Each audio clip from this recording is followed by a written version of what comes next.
Chapter 242. Jiang Weiwei was the most embarrassed person in the group. She had previously mocked Yunjian for choosing the butterfly knife as a weapon.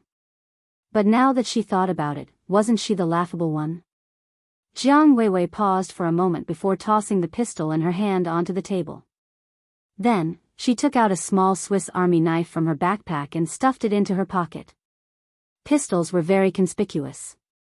Naturally, they couldn't carry pistols, but they could carry knives.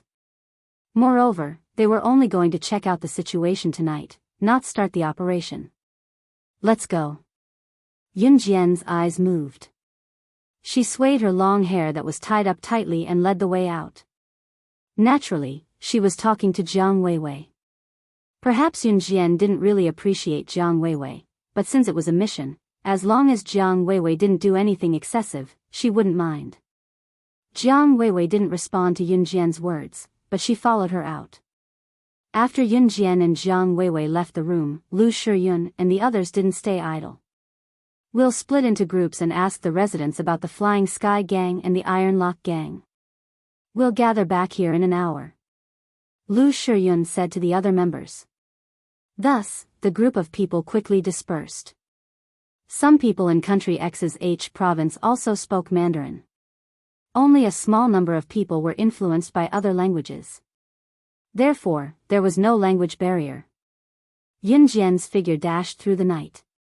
Her long hair fluttered as she ran in the dark night sky, drawing a beautiful arc. Behind her, Jiang Weiwei ran with all her might and barely caught up to her. One had to admit that Jiang Weiwei was pretty good. If it was someone else, they would have been left behind by Yunjian. In that document, the locations of the Flying Sky Gang and the Iron Lock Gang were also listed. However, there was no more detailed information. It was up to them to investigate all of this. Yunjian and Jiang Weiwei decided to check out the Flying Sky Gang. This was because the Flying Sky Gang was more powerful than the Iron Lock Gang. The Flying Sky Gang's base was on the busiest street in H province. In Country X, a province was about the size of a city in Country Z. There was a 5-story modern building at the end of the street. It was the most outstanding building in the circle of dilapidated houses. This was the headquarters of the Flying Heavens Gang. At the entrance of the building, there were 2 men guarding the door. One of the 2 gatekeepers was tall and the other was short. At this moment, they were watching the crowd at the entrance. This building was the headquarters of the Flying Sky Gang. At the same time, as long as one entered the building, they would see that the lobby on the 1st and 2nd floors was a high-class casino. How are we going to get in? Jiang Weiwei would ask for Yunjian's opinion at the critical moment. Now that they were a team, even if Jiang Weiwei didn't like Yunjian, she wouldn't act alone. What do you think? Yunjian glanced at Jiang Weiwei. Break in? Jiang Weiwei pressed her hand on the pocket of her Swiss Army knife and said with a sharp look in her eyes. Blend in. Yunjian glanced at her. With that, she messed up her hair and tore her clothes until they were slightly tattered. She even smeared mud on her clothes and fair cheeks. Then, she walked out of the darkness and walked towards the entrance of the building. Jiang Weiwei was stunned. She didn't know what was going on, but she still followed after Yunjian and dirted her clothes and face. Who are you? The tall gatekeeper stopped Yunjian and Jiang Weiwei in front of the brightly lit casino. Uncle, we're here to look for our father. He took the last bit of our family's savings to gamble here. We've been hungry for 2 days. We're really hungry. Mom is sick too. We don't have anything to eat, so we can only look for our father. Uncle, can you let us in to look for our father? Chapter 243. It had to be said that Yunjian's acting skills were superb. As a secret agent in her previous life, she had been specially trained.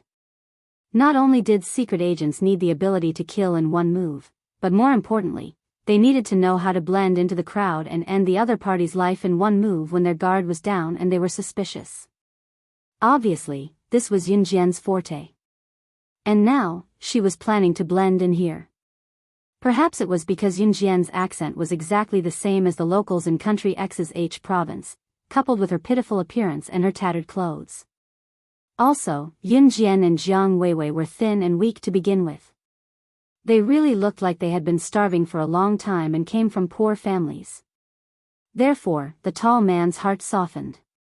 He and the short man discussed for a while and let Yun Jian and Jiang Weiwei enter. Jiang Weiwei only realized after entering the door that Yun Jian's acting skills were superb. Moreover, they would not be suspected if they entered the door like this. Yun Jian only curled her lips slightly. She and Jiang Weiwei entered the door, turned the corner, and left the sight of the two men at the door. Then, they walked straight to a nearby washroom. Fortunately, there was no one in the corridor. Yun Jian quickly entered the washroom with Jiang Weiwei. Yun Jian washed the mud off her face quickly and tied her hair tie again. Jiang Weiwei followed suit. Yun Jian tidied up her clothes and tried to wipe the mud off her clothes with water. Then, she rearranged her clothes. At this moment, Yun Jian seemed to have changed into a different person. It was as if the pitiful little girl just now was just an illusion. The torn hem of the dress looked fashionable on Yun Jian in an instant. Even if there were some holes, they still had a natural beauty. Jiang Weiwei was dumbfounded. She could do this? However, she saw that Yun Jian had already walked to the casino on the second floor. Jiang Weiwei quickly patted the mud off her body and followed her. On the second floor of the casino, groups of gamblers were crowding around the gambling tables, shouting and yelling. The atmosphere was extremely majestic. No one noticed the arrival of Yun Jian and Jiang Weiwei at all. Of course, it was not like no one noticed Yun Jian and Jiang Weiwei. Yun Jian's looks were simply too outstanding. Even without any makeup, her skin still looked shiny and as delicate as a newborn baby's. "Hey beautiful, are you alone?" A handsome man with short hair walked over and struck up a conversation with Yun Jian. "No, I'm with my friend."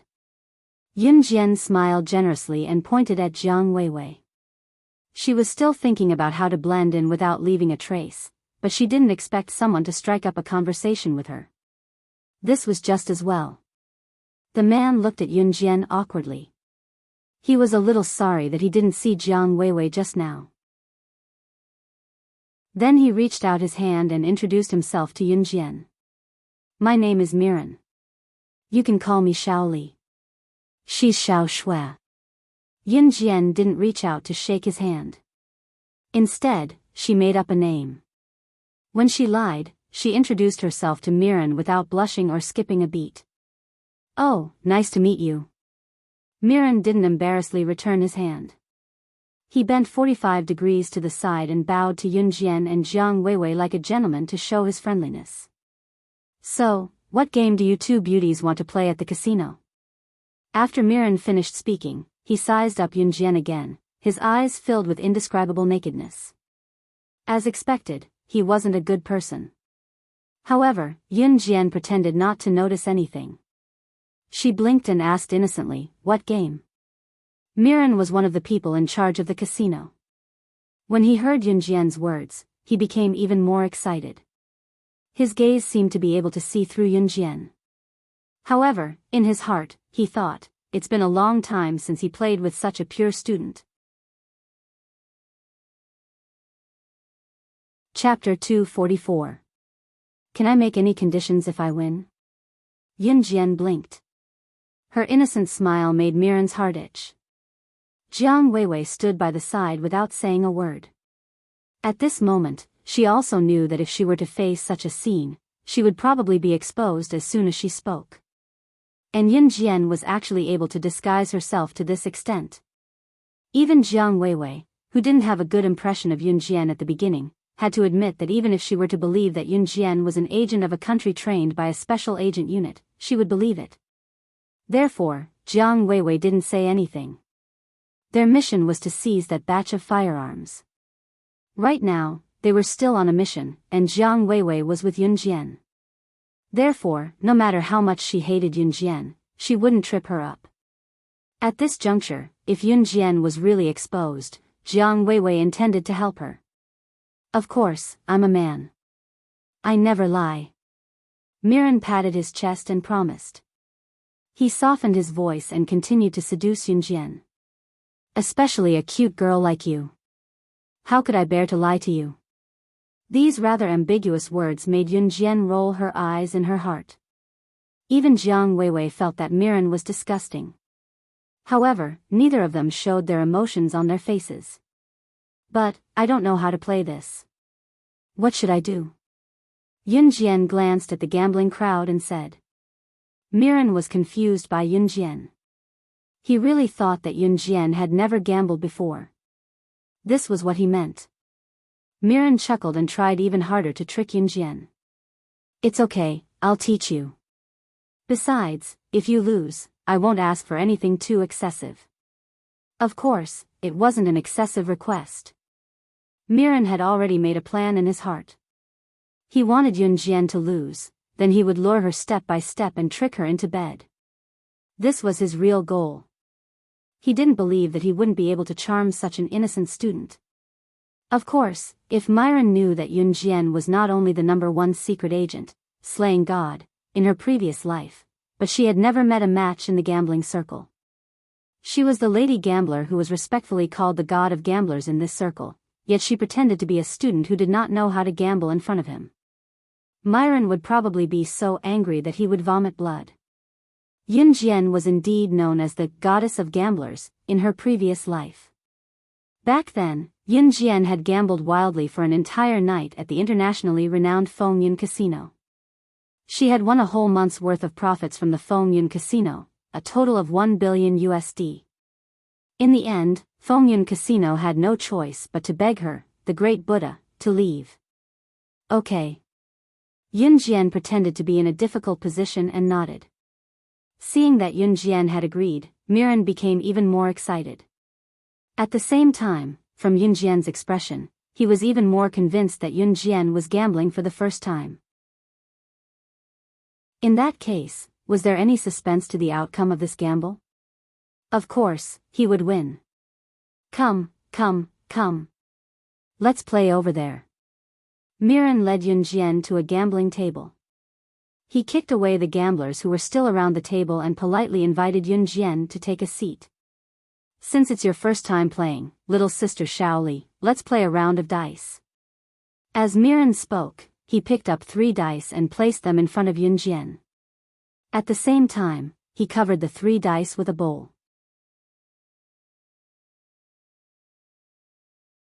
Chapter 245. Even the way he addressed Yunjian began to become a little ambiguous. It could be seen that Miran was probably an expert in coaxing little girls. Yunjian smiled contemptuously, but the expression she showed in front of Miran was an innocent and cute little face. At this moment, even Jiang Weiwei couldn't help but twitch in her heart. Fortunately, Miran didn't notice her.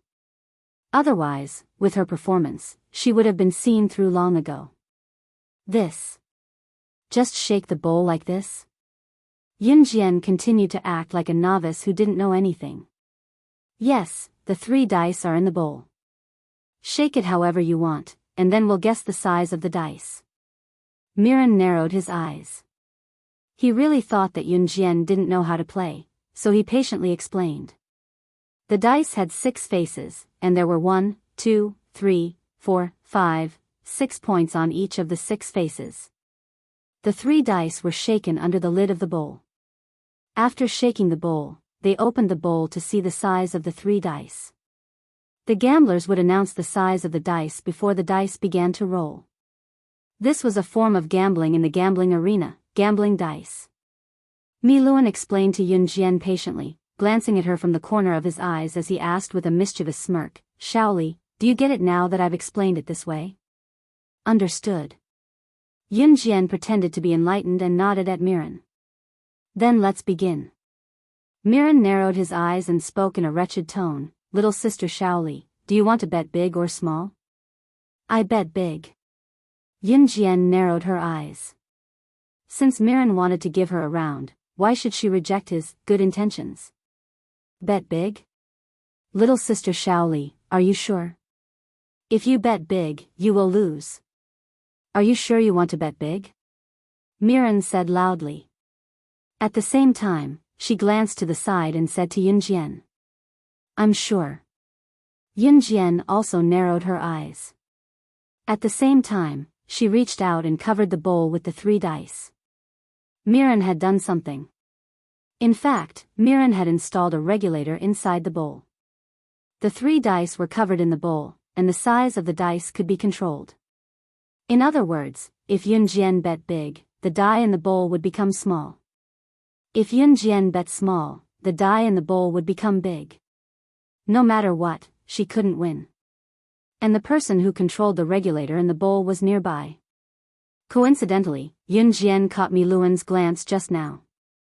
Following Mirren's gaze, she saw a man holding a square remote control beside an inconspicuous washroom in the distance. The man was holding a remote control that could adjust the size of the dice in the bowl in front of her. Mirren had just asked Yunjian loudly if she was betting big. She was probably conveying to the man holding the remote control in the distance that she, Yunjian, was going to bet big. Therefore, she asked the man to control the dice in the bowl to be small. The casino was messy, and there were all kinds of people, but the people who opened the casino would definitely ensure their profits. Therefore, many casinos would cheat to win. Mirren probably wanted to use this move to defeat her, but she didn't expect to be seen through by Yunjian. Little sister Shaoli, start shaking. Mirren made a gesture of invitation and said to Yunjian. Wait. Yunjian suddenly shouted to stop. She revealed an embarrassed expression and pretended to be embarrassed. I'm in a hurry. I want to go to the toilet before I come back. All right. Little sister Shaoli, you can go. There's no rush, Mirren didn't notice anything different. He spoke generously. Chapter 246. Yunjian got up and gave Jiang Weiwei a subtle look before walking towards the washroom.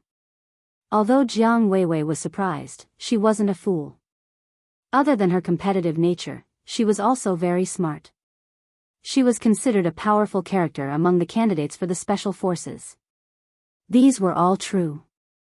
Jiang Weiwei quickly understood, but she didn't show any other expression as she was facing Mirren. Yunjian walked past Jiang Weiwei without a trace and headed towards the washroom. After a while, she walked out of the washroom again. It was as if nothing had happened. However, at this moment, the remote control in the hands of the man standing next to the washroom suddenly failed. No one noticed that the moment Yunjian walked over, the remote control in the man's hands was instantly scrapped. Yunjian returned to the opposite side of Mirren and sat down. She shook her wet little hands that had just been washed. Her fair and clean little face looked lovely and lovely. Mirren swallowed his saliva. The desire in his body was boiling. Little sister Shaoli, can we begin? Mirren couldn't help but urge. Okay. Yunjian took out a tissue and wiped her tender little hands like a little girl. She smiled at Mirren. Then, she reached out and touched the bowl. The 3 dice in the bowl were like a few small balls, making ping ping ping ping sounds in the bowl.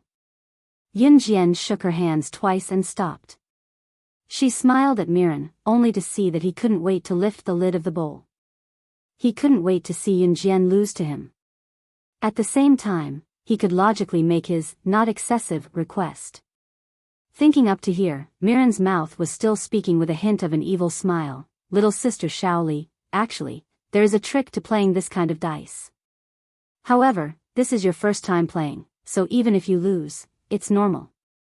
I can understand. After the last word fell, Mirren had already opened the bowl with a smile. The 3 dice in the bowl also appeared in front of everyone's eyes.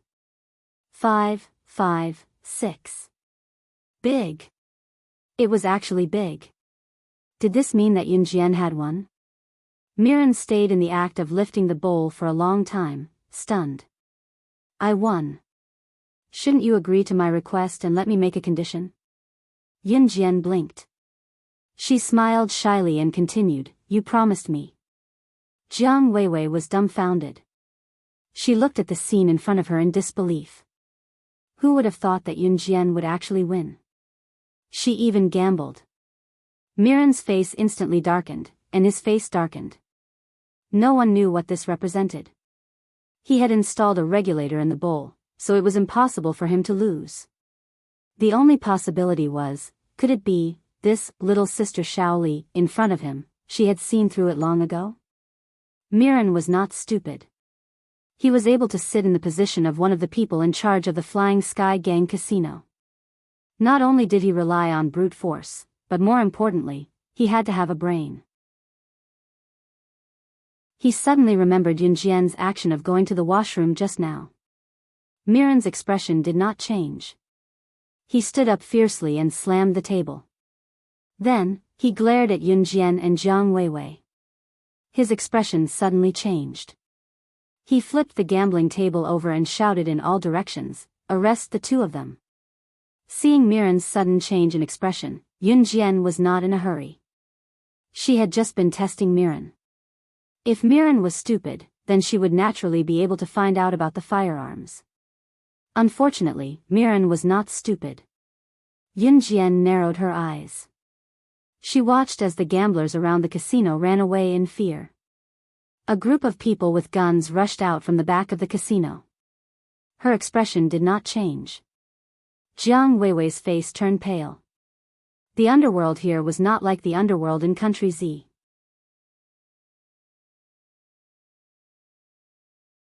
Chapter 247. A group of Flying Sky Gang brothers with pistols surrounded Yun Jian and Jiang Weiwei with Miran as the center. One by one, they pointed their pistols at Yun Jian and Jiang Weiwei. Even Jiang Weiwei, who came from a military family and swore not to be afraid of sacrifice since she was young, couldn't help but shiver in the face of these pistols.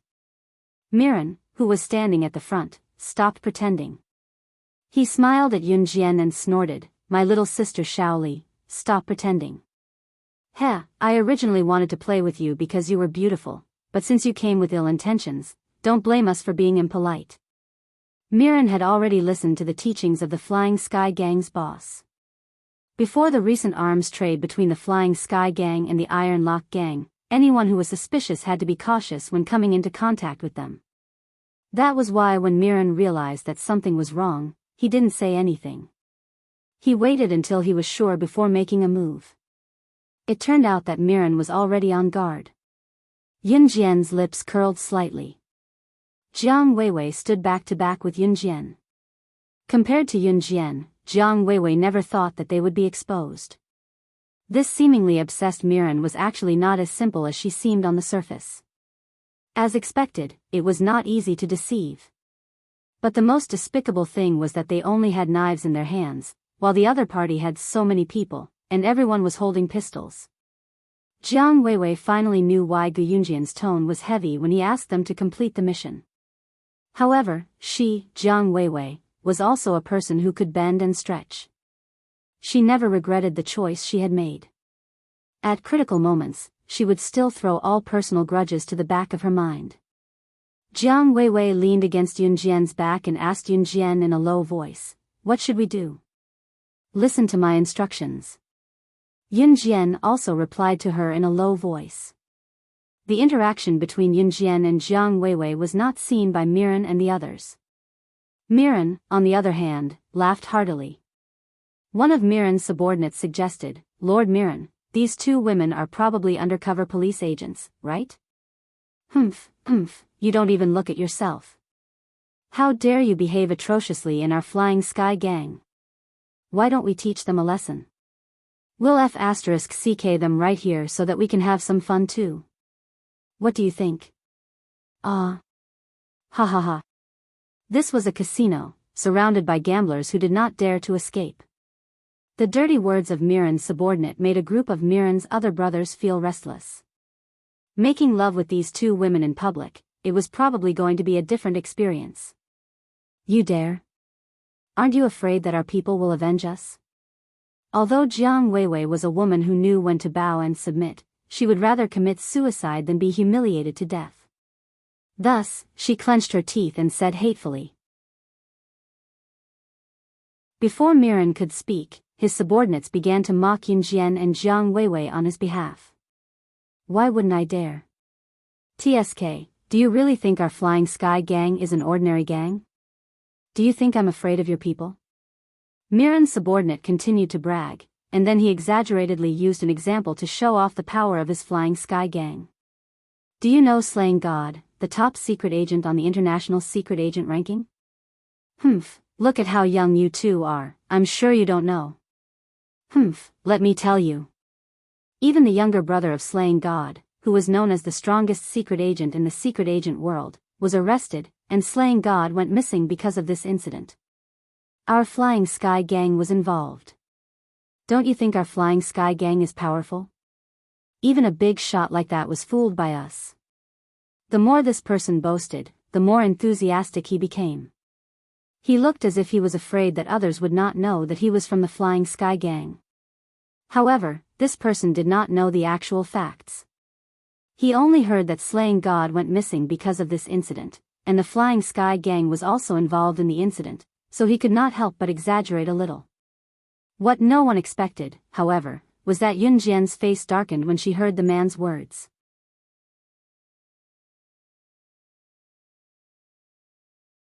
Chapter 248. Jiang Weiwei stood close to Yun Jian's back. She could feel Yun Jian's body trembling when she heard Miran's subordinates boast. Outsiders did not know that the one thing that Yun Jian regretted the most in her previous life was not looking after her younger brother well. She swore that she would investigate her younger brother's death. It was not that she did not investigate after her rebirth. However, it was as if the incident had been purposely erased. She had been investigating for so long but to no avail.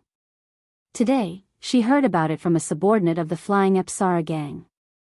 The Flying Apsara gang was involved in her younger brother's death. Yun Jian was thoroughly enraged. What did I say? Pfft. Don't you understand what I'm saying, little girl? I'm saying that the Flying Apsara gang was involved in the murder of the younger brother of the international #1 agent, Slaying God. That kind of character is not something that you and I can imagine. Why, isn't this enough to show how strong the Flying Apsara gang is? The last word, strong, was stuck in his throat.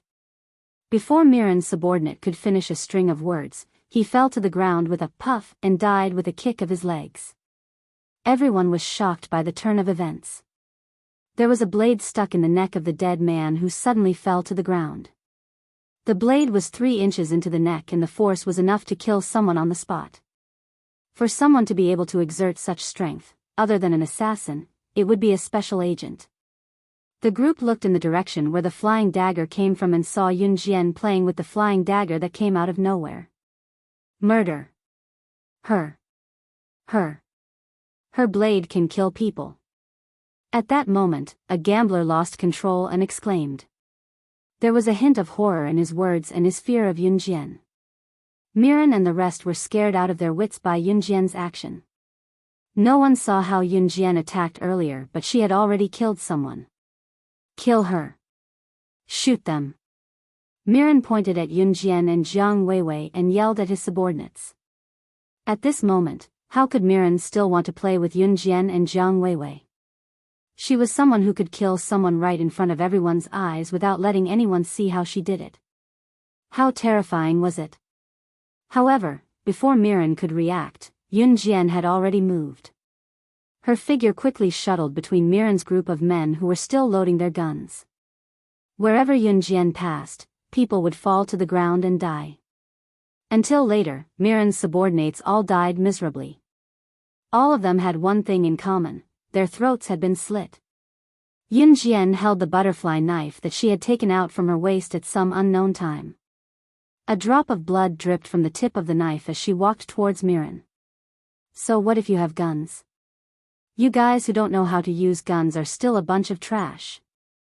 Yun Jian shouted. At the same time, under the horrified gazes of the group of gamblers, Jiang Weiwei, and Miran, she stepped on a pistol that had fallen to the ground closest to her. With a stomp, the gun flew off the ground and was firmly grasped by Yun Jian. Let me teach you how to use a gun. Yun Jian looked at Miran and said faintly. Then, she pulled the wrench and pulled the trigger. Bang! The bullet flew into Miran's thigh. Miran screamed and fell to her knees uncontrollably. You! What do you want? What do you want? Do you want the time and address of my Flying Sky Gang and the Iron Lock Gang? I'll tell you everything. As long as you let me go. Miran endured the pain and said hurriedly. Heh. Yun Jian sneered and revealed a strange smile. Too late. I've changed my mind. Your Flying Sky Gang will become a member of history. After that, the sound of a bullet piercing through flesh was heard. Miran's eyes widened as she fell back. Jiang Weiwei looked at the scene in front of her and was stunned on the spot. She did not expect Yun Jian to be so powerful. They were facing a group of armed underworld forces. She even killed all of them. More importantly, Jiang Weiwei considered one thing. Yun Jian's expression changed when Miran's subordinates mentioned Slaying God, the top secret agent ranking. Yun Jian's current code name was Slaying God. Slaying God and Slaying God were pronounced the same.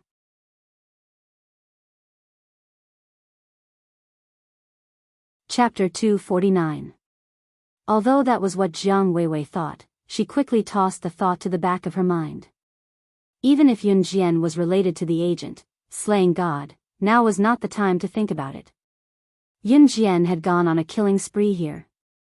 She had killed so many people from the Flying Sky Gang, so there was no way the Flying Sky Gang and the Iron Lock Gang would not let this slide. In that case, they would not be able to avoid arousing suspicion during the mission. Their original goal was to find out the time and address of the arms deal between the Flying Sky Gang and the Iron Lock Gang. Then, when the two gangs started the deal, everyone would work together to seize the arms. However, now that they had alerted the enemy, the Flying Sky Gang and the Iron Lock Gang would probably change the time and address of the deal. They might even send people to be more vigilant against them. Jiang Weiwei did not deny Yun Jian's skills and what she had done just now. When she saw Yun Jian's ability, she even had the urge to cheer and applaud loudly.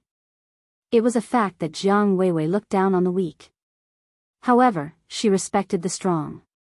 When she saw Yun Jian's decisive killing earlier, her dissatisfaction and disgust toward Yun Jian had been replaced by admiration and respect.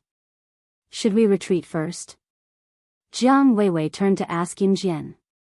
Now that their whereabouts had been exposed, they could only retreat first and reconvene with Lu Shiyun and the rest to discuss the plan. Yun Jian merely narrowed her eyes and did not answer. Since she already knew about her brother's death and that the Flying Sky Gang had been involved, there was no way she would leave just like that. She wanted the Flying Sky Gang to pay the price in blood. Of course, at the same time, she had something important to ask the Flying Sky Gang. She had been looking for the organization behind the Wolverine gang that had abducted her brother. However, there had been no results. She could not rest until she avenged her brother's death. Not only was she going to destroy the Flying Sky Gang today, but she was also going to find out the identity of the organization behind them. Go and meet up with them first. Yun Jian put away the butterfly knife and turned to walk toward the stairs. Jiang Weiwei was stunned for a moment. Then, her body involuntarily followed Yun Jian's instructions and reported the situation to Lu Shiyun and the others.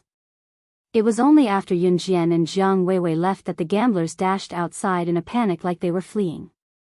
At this moment, in the conference room on the 5th floor of the building, the Flying Sky Gang didn't just have its own black faction building, it also had a meeting room where the elders and the upper echelons of the gang held meetings. At this moment, a bald man, who was sitting at the highest position in the conference room, was solemnly looking at the group of senior members of the Flying Sky Gang. This bald man had thick eyebrows and small eyes. He looked a little shifty-eyed. Although he looked like a street thug, the bald man was actually the boss of the Flying Sky Gang, Nick. Nick's solemn expression made the group of elders and high-ranking members of the Flying Sky Gang feel respect for him. This batch of firearms in our hands has attracted the attention of the police from various countries. Therefore, in the next few days, we must remain vigilant until our deal with the Iron Lock Gang is successful. Nick slammed the table and said with a serious frown. However, before he could finish, the door in front of him was kicked open. A young girl with long hair burst through the door. Then, a bright throwing knife flew over the heads of all the high-ranking members and stabbed into Nick's table.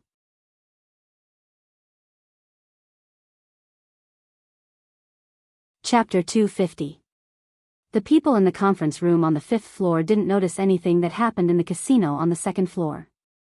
It had to be said that as the boss of the Flying Sky Gang, Nick had installed thick soundproof walls around the conference room. No matter how loud the commotion on the 2nd floor was, he couldn't hear anything in the conference room on the 5th floor. So just now, Yun Jian killed Miran and the others and caused a big commotion, but Nick and the others were still having a meeting. Therefore, when Yun Jian barged in and stabbed a flying dagger into the table in front of Nick while spouting her insolent words, everyone was terrified. Although Nick was frightened by Yun Jian's throwing knife, he was still someone who had seen a big scene. When he saw Yun Jian's appearance and age, he slammed the table and stood up for his prestige. He retorted to Yun Jian, "Who are you? How dare you barge into my Flying Sky Gang's conference room and spout nonsense about taking the lives of my Flying Sky Gang's higher-ups? Little girl, you can eat whatever you want, but you can't speak whatever you want. Young and frivolous, you can't do anything good. Today, you dare to offend my Flying Sky Gang, so you must pay the price." As the boss of the Flying Sky Gang, Nick saw that the person who came was a young girl in her teens. In addition, he was in front of his subordinates, so he had to put on a good show. That was why he slammed the table and stood up, shouting at Yun Jian. Hee hee. Facing Nick, Yun Jian didn't have the slightest fear, nor did she bother to retaliate with words. She looked at Nick, and the scene of her brother's head being thrown at her by Lang Sha in her previous life flashed before her eyes. Her brother was still so young, but he had become a stepping stone for these people. He didn't even have a complete corpse when he died. And all of this, the Flying Sky Gang led by Nick was also involved. Her cruel eyes flashed, and then she swung her hand, shooting blades in all directions. Several of the higher-ups closest to Yun Jian were instantly obliterated. This little girl really killed people. It wasn't a joke. The rest of the people, including Nick, were stunned. It was especially so for Nick, who had only just recalled that Yun Jian had flung the blade on the table in front of him in the beginning. Nick was so scared that he rolled off the podium. No. Let's talk this out. Nick was scared silly when he saw that Yun Jian had taken the lives of several higher-ups.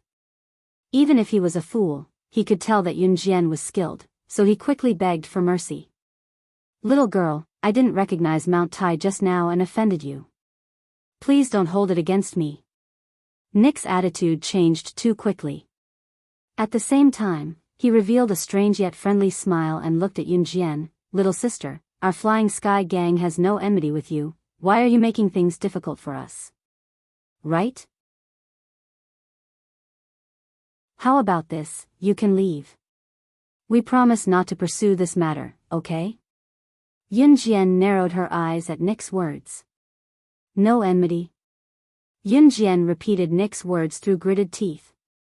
"Do you know Slaying God, the number 1 in the international secret agent ranking?"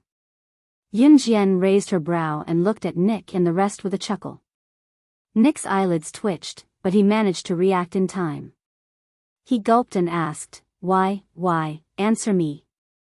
Yun Jian swung her arm and another flying knife pierced the neck of a higher-up. Another life was lost. The group of higher-ups had retreated to a corner. Everyone was trembling, afraid that they would be the next to die. This little girl was too scary. She took a life with just one move. I know, of course." Nick gulped, hastily replying, afraid that Yun Jian would kill the higher-ups in his gang again. He had a bad feeling about this. Yun Jian chuckled and looked at the group of people as if she was looking at dead people. She said without holding back, "Since you know Slaying God, the number 1 on the secret agent ranking, I'm sure you're familiar with the incident where Slaying God's brother was used as a hostage to threaten her, right?" I forgot that Flying Sky Gang was involved in this as well. Then, I think we're considered to have a blood feud now." As Yun Jian spoke, she clasped her hands together and a cracking sound was heard from her knuckles. She was trying to hide her words. However, everyone present could tell what she was trying to say. Could this little girl in front of them be the famous number 1 on the secret agent ranking, the most powerful secret agent king, slaying God? After Nick heard Yun Jian's words, he fell to the ground in shock. Slaying God, the number 1 on the international secret agent ranking, the most powerful Wuxia mercenaries boss.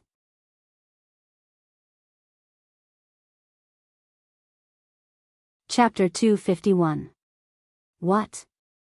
Soar Club's higher-ups immediately understood what Yun Jian meant. They stared at the long-haired girl standing in the middle with their mouths agape. Slaying God, the number 1 secret agent in the international ranking, was her. In spite of it, Yun Jian's skill with the flying dagger that slit their throats with a single stroke just now made everyone present believe it was unrealistic. If Yun Jian was not the internationally renowned king of secret agents, slaying God, how could she possess such dexterity? In an instant, everyone's faces changed beyond recognition. Everyone's hearts were subverted by an emotion called fear. However, no one was more fearful than Nick. Nick was the one who led Soar Club's higher-ups to kidnap Slaying God's brother and use him to threaten her. However, Nick was the mastermind. Slaying God was here now. She was here for revenge. Who was her match when she was so ruthless? Heh. Looking at the group of people who went from shock to bewilderment to fear, Yun Jian merely curled her lips into a half-chuckle. However, Nick no longer had the guts to look at Yun Jian when he heard her smile. Who did not know Slaying God's ability? Slaying God was the only secret agent who had left an Hun group. At the same time, she was a demon-like existence. After Slaying God left an Hun group, she went on missions like a maniac. Within 2 years, news spread that she had killed the previous boss of Wuxia mercenaries, who was on par with an Hun group. She was invincible as she took control of the Wuxia mercenaries. Nick looked at Yun Jian in fear.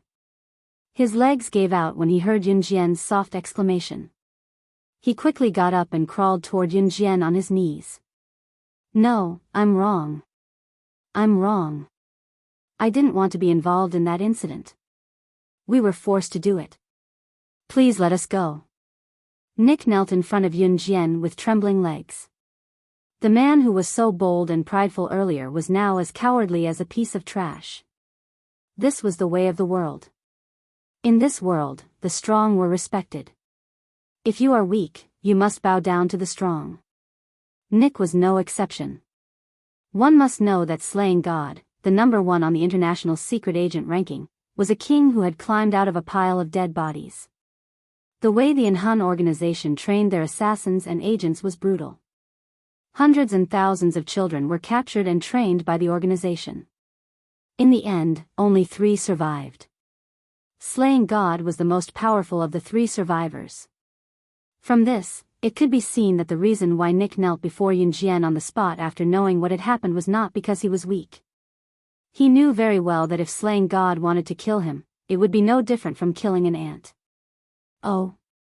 You didn't volunteer to participate? Yun Jian raised her eyebrows and continued, It's fine if I don't kill you. As long as you tell me which organization forced you to join, I can let you go. Hearing Yun Jian's words, Nick immediately recalled. He was really afraid that Yun Jian would go back on her words and kill them, so he immediately said, It's the people from the Inferno Ring. The Inferno Ring was the 3rd largest assassin organization after the Hun organization and the Wuxia mercenaries. The Inferno Ring. Yun Jian raised her eyebrows and hummed softly. A murderous intent flashed in her eyes as she lowered her head to look at Nick, who was kneeling before her. Heh, then you can go to hell. You said you wouldn't kill me. Nick's eyes widened as he stepped back in fear. He did not expect Yun Jian to go back on her words. I did say that I'll let you go as long as you tell me which organization forced you to join. But didn't anyone tell you that you must die after knowing my identity? Yun Jian chuckled, her eyes bloodshot. Then, Yun Jian flipped her palm and the butterfly knife nimbly appeared in her palm. The killing began.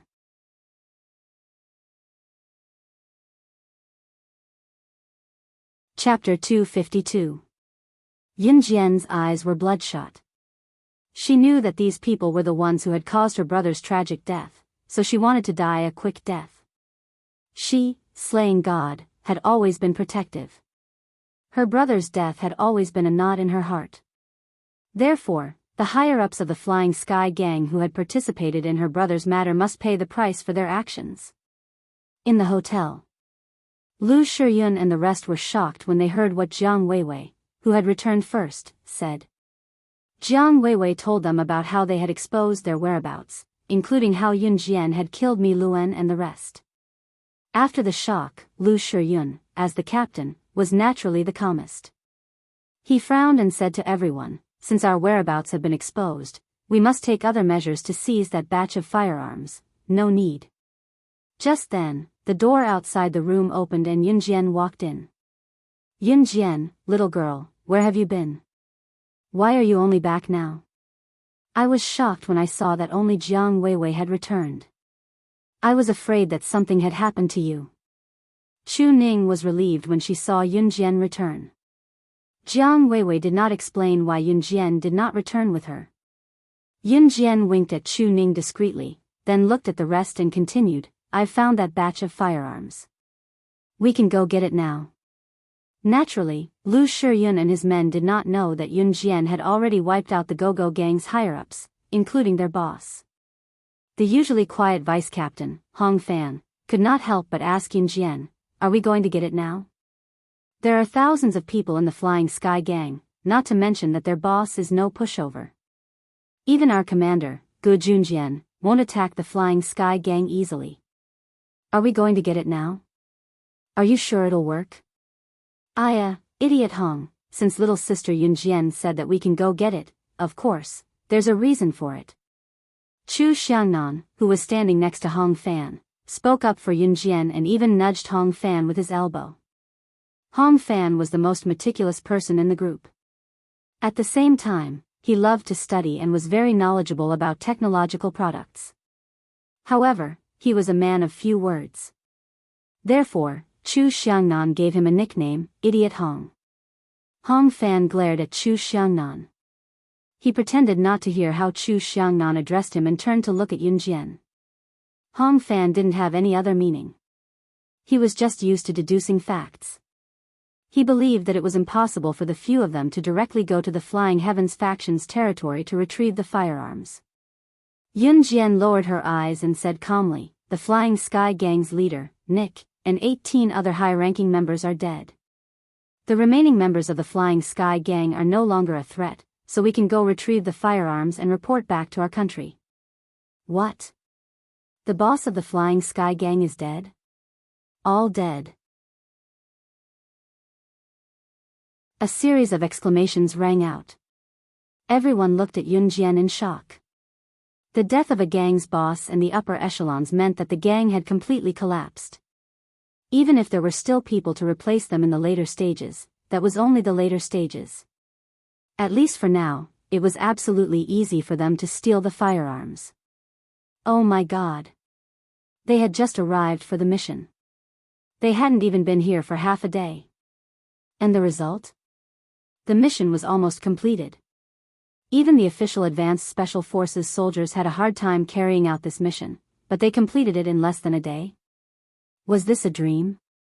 Just then, Lu Shiyun fell silent for a moment. He realized something and suddenly asked Yun Jian, the boss and high-ranking members of the Flying Sky Gang, were you the one who killed them? There was a hint of shock in his voice.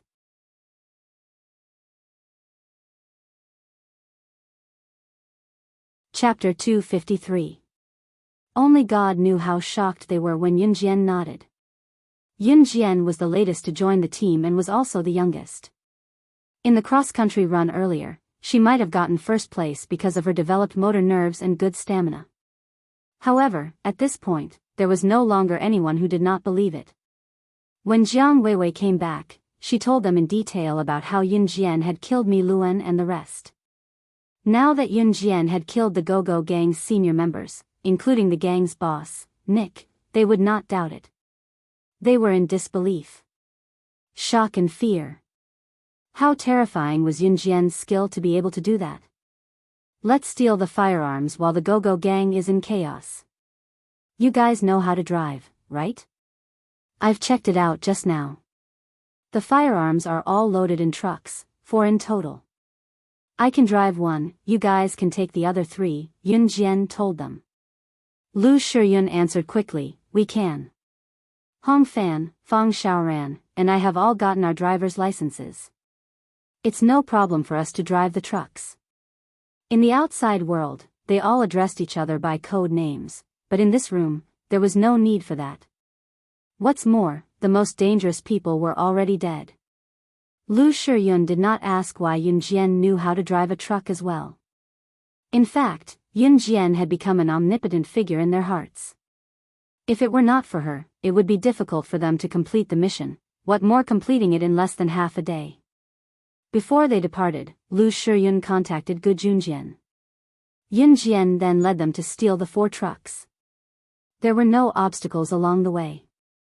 When they drove out, Gu Junjian, whom they had contacted earlier, had already sent someone to pick them up. They returned home that night. They only returned to Longmen City when it was almost evening the next day and saw Gu Junjian right away. Looking at Gu Junjian, whom they had just bid farewell to yesterday but met again today, a sense of pride rose within them. They had completed a mission that even the advanced special forces found difficult to complete in less than half a day. They were back again. How could he not be proud? Although all this pride was given to her by Yun Jian. Hence, they were inwardly grateful to Yun Jian. The first thing Gu Junjian said when he saw everyone was, "Thank you for your hard work." Although the crowd did not see the change in Gu Junjian's expression, it was not difficult to see that Gu Junjian also had mixed feelings. He was right about Yun Jian. But then again, it wasn't strange for someone who could kill Wolf Blade, who was ranked 10th on the international assassin rankings, to have such abilities. Rest well for the next few days. I've already spoken to the school on your behalf, Gu Junjian continued. Also, after this mission is completed, the higher-ups will give you a reward. You will be informed when the time comes. After Gu Junjian finished speaking, he asked someone to drive Yun Jian and the others home one by one. Just as Yun Jian got home, she saw Qin Yiru, who did not go to work, packing a bunch of things. She even stuffed them into an old bag and was about to leave with it. Mom, where are you going? Yun Jian asked. Xiao Jian, you're back. Qin Yiru looked up at Yun Jian tiredly and chuckled dryly. Your dad has returned to Xinjiang town. I'm planning to go there with my documents to look for him and sign the divorce agreement to get a divorce. Yun Gang had returned to Xinjiang town. Yun Jian frowned subtly. Yun Jian did not even keep quiet as she told Qin Yiru, Mom, I'll go with you. Yun Jian was worried that Yun Gang and her aggressive grandmother in name, Lu Lanhua, would bully Qin Yiru if she did not go with Qin Yiru.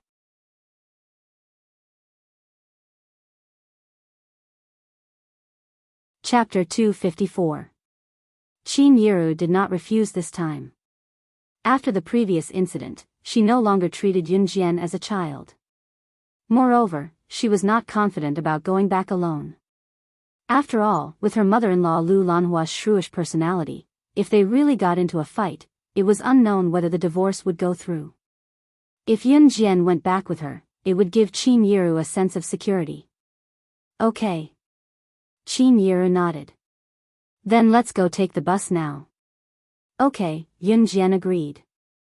She reached out to take Qin Yiru's bag. Mom, let me take it. Qin Yiru was gratified and let Yun Jian take the bag from her. Qin Yiru and Yun Jian went to the bus station to board the bus back to Xinjiang town. It was the last bus in winter. Qin Yiru had planned to take the bus home today and then return to her parents' house to stay the night. She would visit her parents' house while she was at it. She would then go to Yun Gang's Civil Affairs Bureau tomorrow morning to get a divorce. Qin Yiru had returned to Xinjiang town before the sky turned dark because she would only knock off in the evening. She did not plan to work overtime today, so she had applied for leave the next morning and morning. Once she was done with the divorce, she would rush back to work immediately, so she only delayed her work by half a day. She planned to return to her parents' house to stay the night. Although Qin Yiru's parents' house was not good, it was still her parents' house.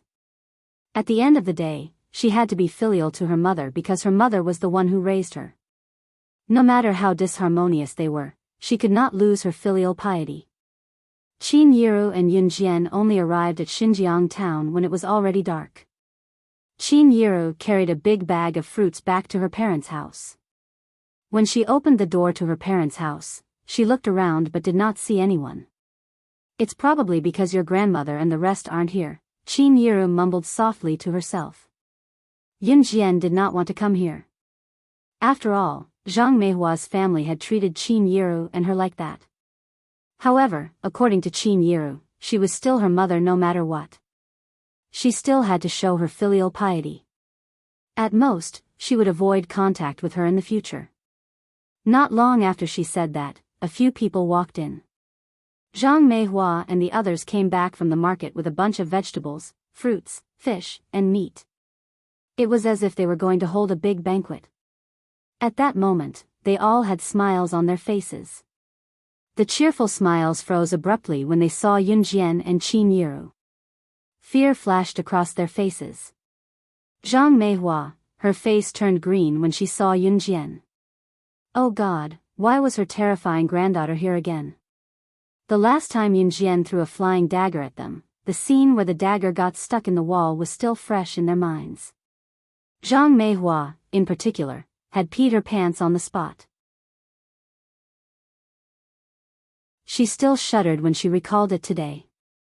You, why are you guys here? Zhang Meihua was terrified. She took a few steps back and looked at Yun Jian with fear in her eyes.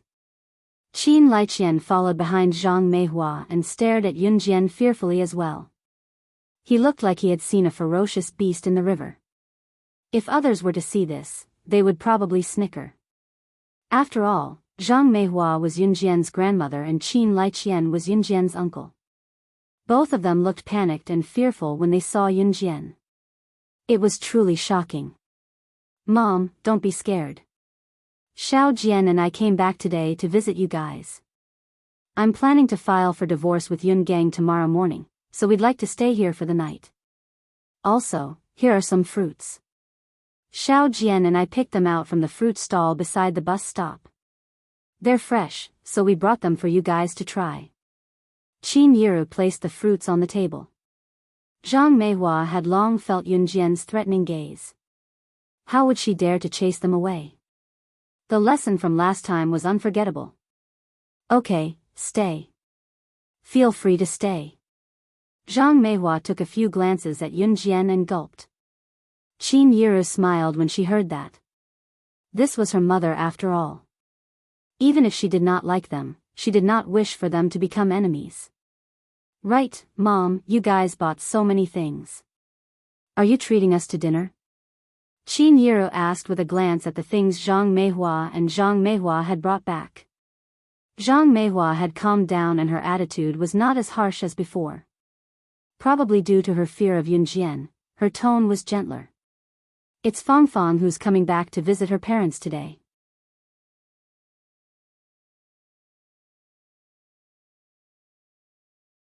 Chapter 255.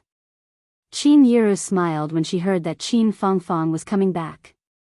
Qin Fangfang was the only one in Qin Yiru's generation who managed to get into university. Even among her peers, Qin Fangfang's grades were the best. Not to mention now, in Qin Yiru's generation, the number of people who managed to get into university could be counted with one's fingers. Therefore, in the past, the villagers all had the feeling that whoever's child could get into university was a talent. Qin Fangfang was undoubtedly a talent. She got into a famous university in another province and settled down there after graduation. In the end, she even met a rich boyfriend and got married in another province. She rarely came back. Qin Fangfang, on the other hand, was the closest to Qin Yiru among the Qins.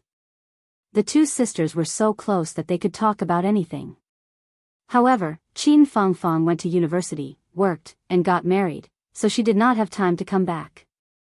Therefore, their relationship faded as time passed. When Zhang Meihua heard that her youngest daughter was going back home to visit her parents, she was all smiles. Her youngest daughter had always been her pride. She was good at her studies when she was young. Not only did she get into a famous university, she even married a rich man. Oh my, it was said that he was worth millions. His family could even afford to drive a car. In this era, those who could afford to drive a car were definitely from a rich family. Honk, honk, honk. Not long after, the sound of a car horn came from outside the door. Zhang Meihua heard it and ran out immediately. Qin Yiru pulled Yunjian and followed Zhang Meihua and the rest out. At this moment, they saw a black Santana outside the door, honking as it drove over.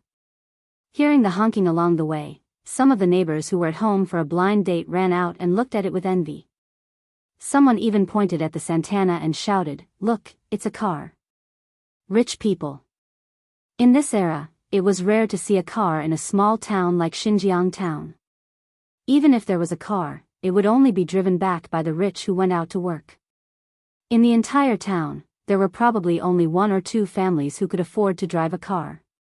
Therefore, when Zhang Meihua heard the neighbors' praises, her face was full of smiles and pride. That was her son-in-law's car. The sedan was also honking loudly as it drove all the way to the door. The passenger door of the car opened, and a fashionably dressed woman got out of the Santana. "Mom. Sis. You're all here." The woman saw Zhang Meihua and Qin Yiru and shouted in surprise.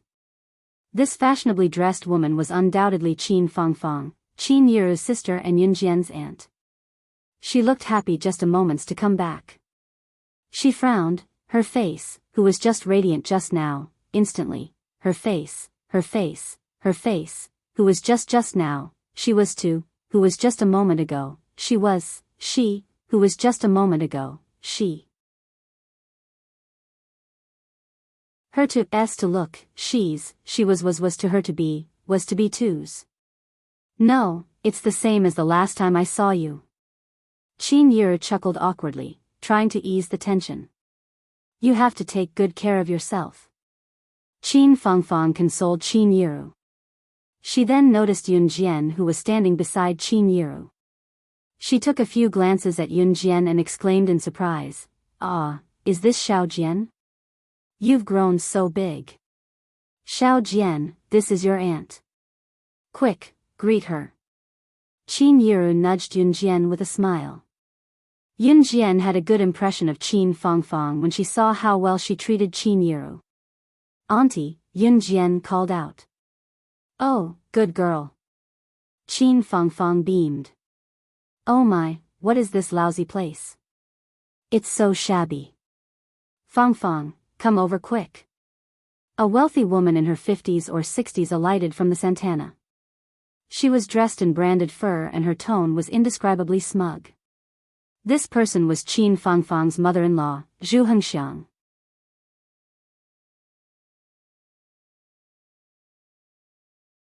Chapter 256. Zhu Hengxiang was in her 50s or 60s, but her skin was smooth and well-maintained, making her look like she was in her 30s or 40s. She did not look old at all. Judging from her appearance, Zhu Hengxiang also had a radiant face. She was also quite good-looking. It could be seen that when she was young, she must have been a great beauty. However, the words that came out of her mouth were not as pleasant. Qin Fangfang smiled awkwardly and ran back to help her mother-in-law. It was Zhu Hengxiang's first time in Xinjiang town. She had refused to come in the past but insisted on tagging along today. In addition, Zhu Hengxiang's overbearing manner was disagreeable. "Oh, my in-law, you're here. Xiao Wen is here too. Welcome, welcome." Zhang Meihua put on her signature smile and went up to her.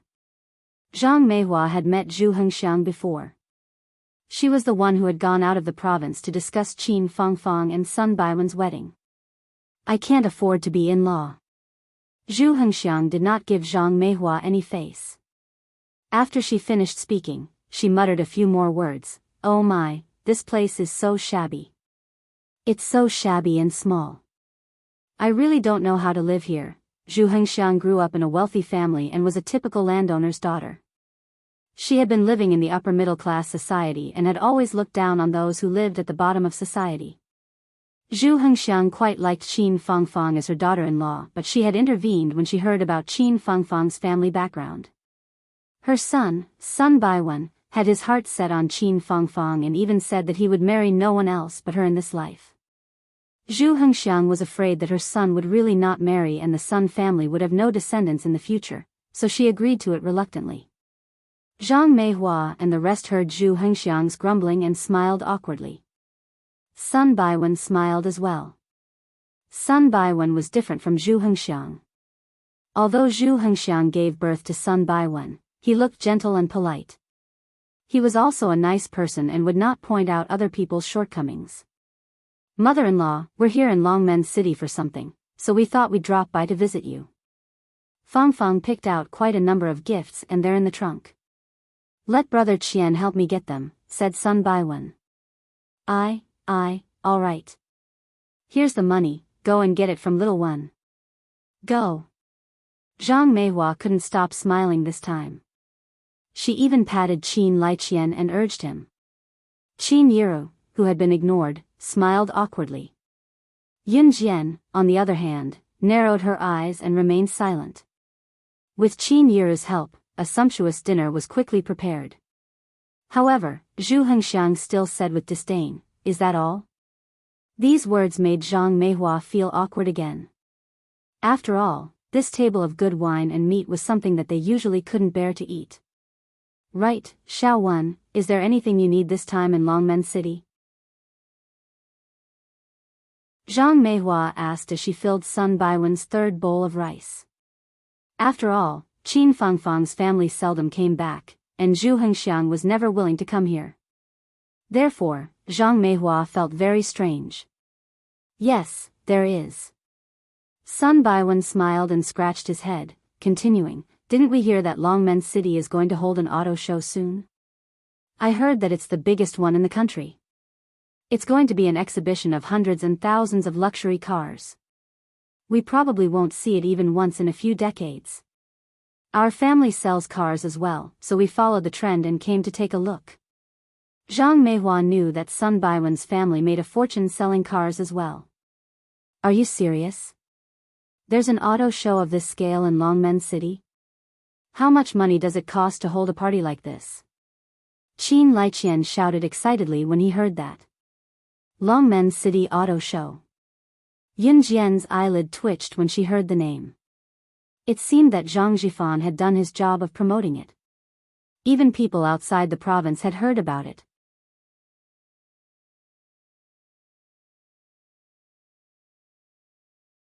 Chapter 257. In reality, Zhang Zhifan had already reorganized the entire storefront. At the same time, he had reserved a huge space for the car exhibition. The car exhibition was set to be held 5 days later. As for the other related personnel and all the arrangements, Zhang Zhifan had already made the necessary arrangements. Yun Jian was also relieved to hand new crews over to Zhang Zhifan to manage. Obviously, Zhang Zhifan did not disappoint. "Of course it's true. There's a lot of publicity for the car exhibition this time. There will be hundreds to thousands of luxury cars. As long as you name a car, it'll be an eye-opener at the car exhibition." Sun Baiwen shouted excitedly. Zhang Meihua and the rest booed the moment Sun Baiwen said that. Zhu Hengxiang snickered when she saw that her son's words had caused an uproar among the crowd. What a bunch of ignorant people. The dinner was filled with men talking about men's affairs. The women chatted about women's daily life. Qin Yiru and Qin Fangfang had not seen each other for a long time. The two sisters were having a great time talking. Yun Jian, on the other hand, was stuffing her mouth with fish and meat without saying a word. Sigh. At this moment, Sun Baiwen sighed and said, "It's a pity that the auto show this time requires an invitation. Not everyone can enter." Qin Fangfang felt sad when she heard Sun Baiwen's disappointed gaze. "Don't be discouraged. There are still 5 days until the car exhibition. Let's go find out how to get the invitation." If there's really no other way, we can just take a look outside the car exhibition. Let's give it a try.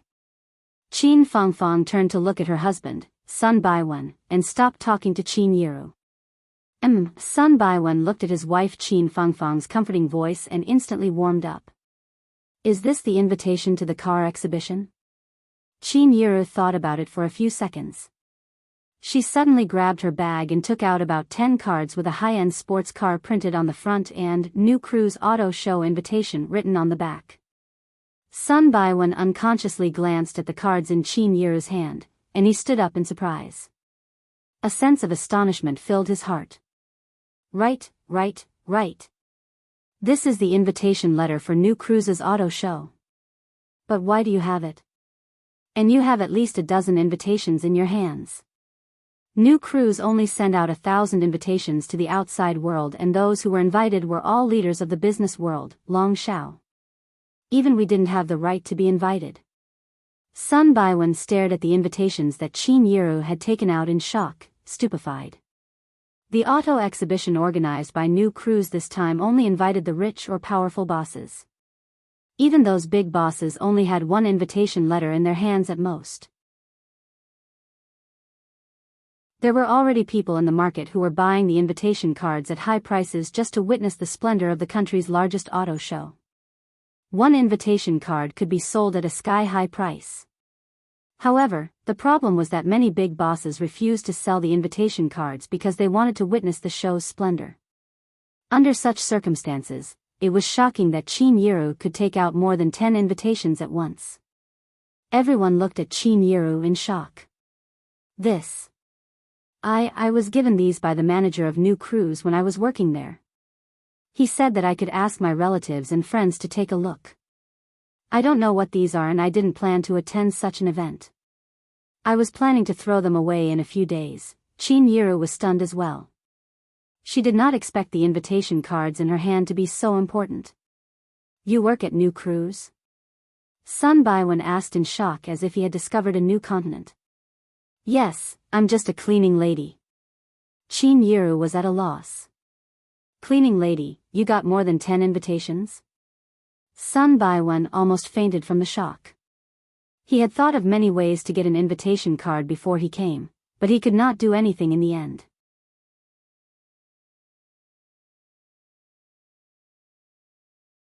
Chapter 258. Qin Yiru did not understand the question, but she nodded blankly. Yun Jian, who was sitting next to Qin Yiru, paused as she held a small cup of water. A faint smile spread across her lips. She took a sip of water and gulped it down. Qin Yiru's invitation was naturally given to her by the manager of New Cruise. At the same time, Yun Jian had also instructed Zhang Jifan to hire more cleaning ladies so that Qin Yiru's area would be divided into the smallest area. Now, Qin Yiru's daily work was more relaxed than those graduates from prestigious universities who came out to work in the office. Moreover, a monthly salary of 1,500 yuan was not considered low in 1998. That was why Qin Yiru was able to save money after deducting her monthly expenses. Why don't you guys take these invitations? I don't need them anyway. I won't attend that kind of event. Qin Yiru generously placed the invitations on the table and pushed them to Sun Baiwen. When Sun Baiwen's mother, Zhu Hengxiang, saw this, she quickly reached out to take them. However, Sun Baiwen reached out to stop her. We only need one. One invitation will allow our whole family to go in and watch the car show. Sun Baiwen only took one of the invitations and returned the rest to Qin Yiru in a friendly manner. He even thanked Qin Yiru politely. Thank you, sister. One invitation would allow their whole family to go in and watch the car show. As long as one person had one invitation, they could bring their family and friends to visit. There was no limit to the number of people they could bring. This was also an idea that Yun Jian came up with. The cars she sold were targeted at the big bosses. Even if ordinary people went, they would not be able to afford them. This was not to say that Yun Jian looked down on the poor, but it was a business concept.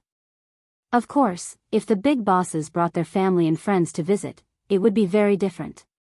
Usually, the family and friends of the big bosses would not be too poor. Especially the friends of the big bosses, they would only become friends because they were in the same circle. Therefore, most of them had families that could afford cars. Therefore, if these people went, they would most likely spend money to buy cars in the future. After dinner, the sky was completely dark. However, Xinjiang town had street lights at night, so there was no need to worry about the dark. Qin Fangfang dragged Qin Yiru out for a walk. At night, Qin Fangfang requested to sleep with Qin Yiru.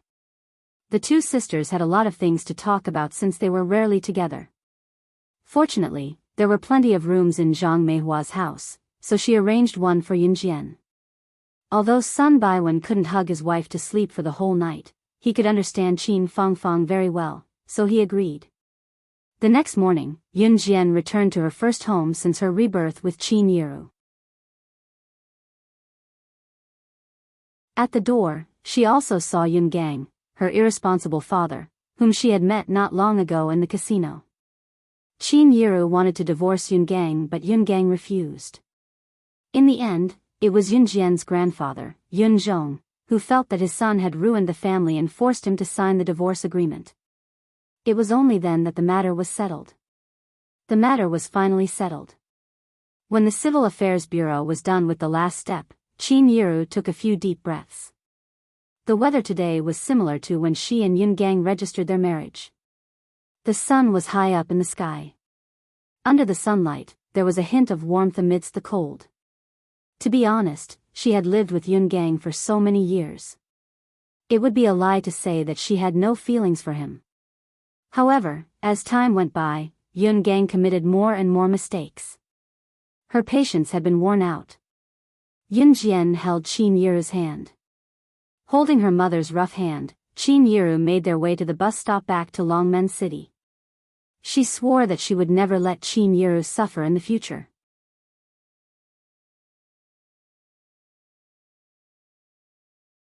Chapter 259. After returning to Longmen City, Yun Jian had a few more carefree days. Soon, it was the day of the auto show. In the morning, Yun Jian was already awake when the sun was still rising. She had asked Zhang Xiaofeng and Chen Sini to watch the auto show together. Ling Yichen was also tagging along.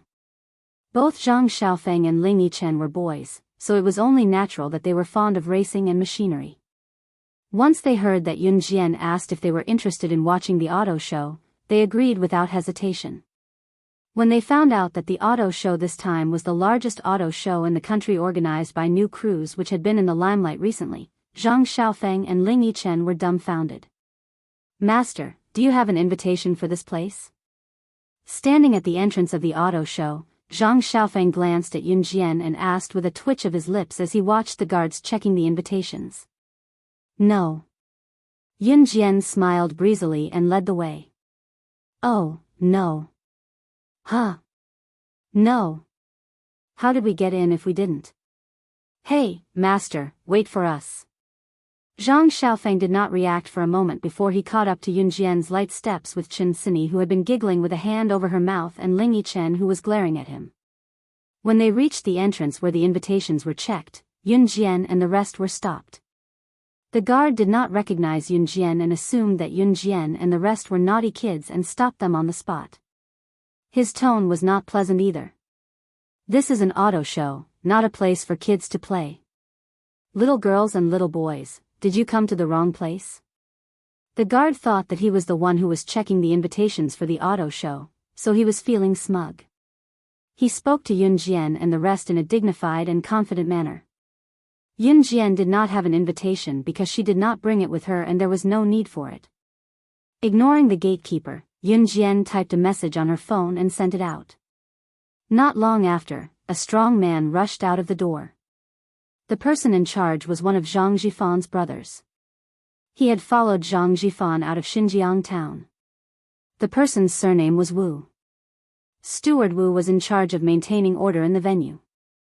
Receiving Zhang Jifan's instruction that Sister Jian was here, he put down what he was doing and rushed out. Walking to Yun Jian, Steward Wu bent down to look at Yun Jian with a smile, addressing her respectfully in front of everyone. "Sister Jian, you're here. Why didn't you come in directly?" We've been waiting for you for a long time." When the gatekeeper saw that his superior had come, he was going to complain to Yun Jian and the other kids for not leaving. Unexpectedly, Steward Wu went to Yun Jian and addressed her as Sister Jian. "Sister?" Could it be that the girl he stopped had a higher status than Steward Wu? "I was stopped, so I had to ask you to come out." Yun Jian gave a half-smile, her emotions unreadable. After that, she led the three of them into the auto show's entrance, who were still in shock with their mouths agape. Steward Wu stood rooted to the spot before he turned to scold the gatekeeper who stopped Yun Jian and the rest. "Xiao Wang, you've *King caused trouble for me. If Sister Jian blames you, you'll have to bear the consequences." It was obvious that Steward Wu knew the gatekeeper named Xiao Wang. "Steward Wu, can it be that serious?" Xiao Wang was dumbfounded. He did not expect that he was the one who stopped the girl just now. Could it be that serious? "Do you know who's organizing this auto show? Who do you think we relied on to get to where we are today?" Steward Wu growled at Xiao Wang.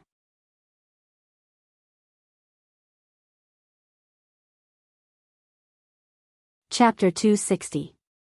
On the other side, Yun Jian, who had successfully entered the auto show, led Zhang Xiaofeng, Ling Yichen, and Qin Sini around. "Master, I didn't expect the person in charge of this auto show to call you Sister Jian." Zhang Xiaofeng could not help grumbling. Yun Jian merely smiled without saying anything. The scale of this auto show was huge. Zhang Xiaofeng and the other two had been exclaiming since they entered the entrance. "Oh my God! The world-famous cars that we used to only see in drawings can all be seen here. I think this must be the biggest auto show that's been held in our country so far. I really don't know who organized such a grand auto show." Ling Yichen cried out in surprise. "These cars are secondary. There are 3 international limited edition supercars at the front hall. Do you guys want to go take a look?" Yun Jian asked with a raised brow at the trio's ecstatic expressions. "Wow, really? We're going!" Zhang Xiaofeng shouted. With Yun Jian leading the way, the group went to the front hall. The 3 limited edition supercars at the front hall were actually the highlight of this auto show. They were the reason why both insiders and outsiders wanted to catch a glimpse of their splendor. There were only a handful of limited edition supercars in the world. As for the limited edition supercars, even some rich tycoons would find it hard to buy them. It was even more priceless in the market. Moreover, it was an auto show with 3 limited edition supercars as the highlight. How could it not attract the attention of the tycoons? The 3 limited edition supercars in the front hall were already surrounded by a crowd of onlookers. Everyone was looking at the 3 limited edition supercars with a sense of possessiveness. By the time Yun Jian and the others arrived, the place was already crowded. On the other hand, the 3 limited edition supercars were surrounded by a protective fence. The people around them only knew how to admire the cars. There was no commentator for the 3 limited edition supercars. First, it was because they were limited edition supercars. Most of the commentators would have a hard time describing the cars in a captivating manner. Secondly, it was because this was a supercar. The commentators themselves had never had the chance to touch it, so it was even harder for them to talk about it. Yun Jian saw many familiar faces in the crowd, including Mayor Gu, the mafia boss Su Zetian, and others who had been invited. She pursed her lips. Just as she was about to lead Zhang Xiaofeng and the other two over, she heard Qin Fangfang's voice. "Xiao Jian, are you here for a visit too? Is your mother here?" Qin Fangfang stopped Yun Jian when she saw her. When Yun Jian saw that it was her aunt, Qin Fangfang, and the others, she nodded and said, "My mom didn't come. She didn't go to work today. She said that today's event was too lively, so she didn't want to join in the fun." Hearing that her sister did not come, Qin Fangfang could not help but feel disappointed for a while. A sarcastic voice then rang. "Hey, Fangfang, this is your sister's daughter who gave your family an invitation to the auto show and is now working as a cleaner in New Cruise, right?" Yun Jian heard the sharp and malicious voice. Squinting her eyes, she saw a woman dressed to the nines standing beside Zhu Hengxiang. The woman was actually Zhu Hengxiang's biological daughter, Qin Fangfang's sister-in-law, Sun Baiyan. Beside Sun Baiyan was a man with a beer belly. It was Sun Baiyan's husband, Jiang Xingnan. When Qin Yiru gave Sun Baiwan an invitation, Zhu Hengxiang called her married daughter and son-in-law to come over immediately, saying that she wanted to watch the auto show. Sun Baiwan was helpless, but he could only go along with his mother. Sun Baiyan was exactly the same as her mother, Zhu Hengxiang. She had been pampered and spoiled since she was young and had always been high and mighty. Qin Fangfang frowned when she heard Sun Baiyan's unpleasant words. Sun Baiyan, don't you spout nonsense in front of the child. Qin Fangfang could not help shouting. I'm not spouting nonsense. Ha, her mother is a cleaner in new crews. It's the truth. Can't I talk about it? TSK, no matter how noble some people pretend to be, they can't change the fact that they came from a poor village.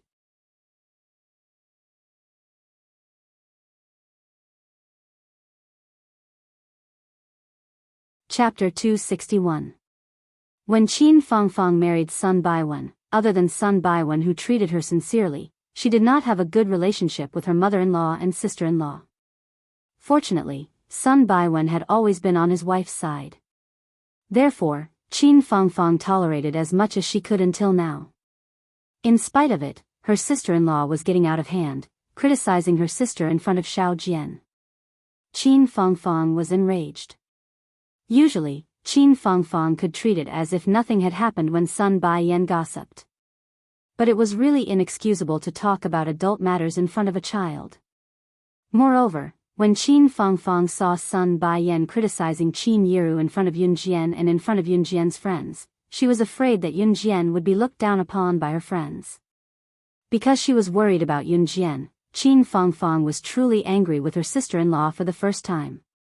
Sun Baiyan, if you dare spout nonsense in front of the children again, I'll break your tongue. Qin Fangfang said, looking like she was really going to hit Sun Baiyan. Sun Baiyan was terrified when she saw that Qin Fangfang was truly enraged. She quickly hid behind Zhu Hengxiang and tugged at the corner of the latter's shirt, shouting, "Oh my, she's rebelling. Mom, your daughter-in-law is getting bolder. She's going to hit her sister-in-law." She sounded like she was telling the truth. Sun Baiyan's husband, Jiang Xingnan, stood like he was not there, not daring to say a word. Zhu Hengxiang was on her daughter's side, of course. When she saw how Qin Fangfang was behaving, she did not care that she was in public and acted like a shrew. She pointed at Qin Fangfang and said, "Great. You're rebelling. How dare you hit my Yanyan? You." Just as Zhu Hengxiang was about to explode, Yunjian shielded Qin Fangfang behind her and told Zhu Hengxiang and her friends, "Arguments aren't allowed during the auto show. If you make a ruckus again, get lost." Yunjian's words made their eyelids twitch. Only Zhang Xiaofeng and his friends stood aside and watched. They knew that those who offended Yunjian would not end well. "Who do you think you are?" Zhu Hengxiang shouted without thinking.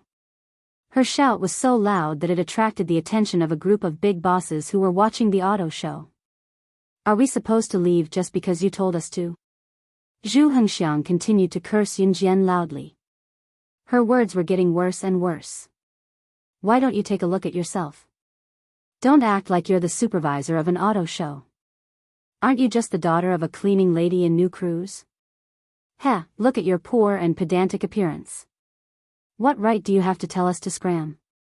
At this moment, Zhu Hengxiang seemed to have forgotten that the reason they were able to participate in the auto show was because of the disdainful, cleaning auntie that she had mentioned. Biting the hand that feeds you is nothing more than this. "Mom, stop talking. You've gone too far." Sun Baiwan couldn't help but frown when he heard that. He stood up and said to Zhu Hengxiang. At that moment, a middle-aged man's voice cut through the air with a hint of anger and boldness. "Because Yunjian is the director of new crews and the founder of this auto show. Don't tell me she doesn't have the right to chase all of you away when you're not even invited to the auto show. Zhang Jifan, who had just witnessed the scene, stomped over angrily from afar. How dare she slander their sister Jian? This old hag must be tired of living. However, after hearing Zhang Jifan's words, the surrounding people all stared at the plainly dressed young lady with their tongues tied. Zhang Xiaofeng, Chen Sini, and Ling Yichen were dumbfounded. Qin Fangfang and Sun Baiwen were stunned. Zhu Hengxiang and Sun Baiyan, on the other hand, were ashen-faced when they heard that. What?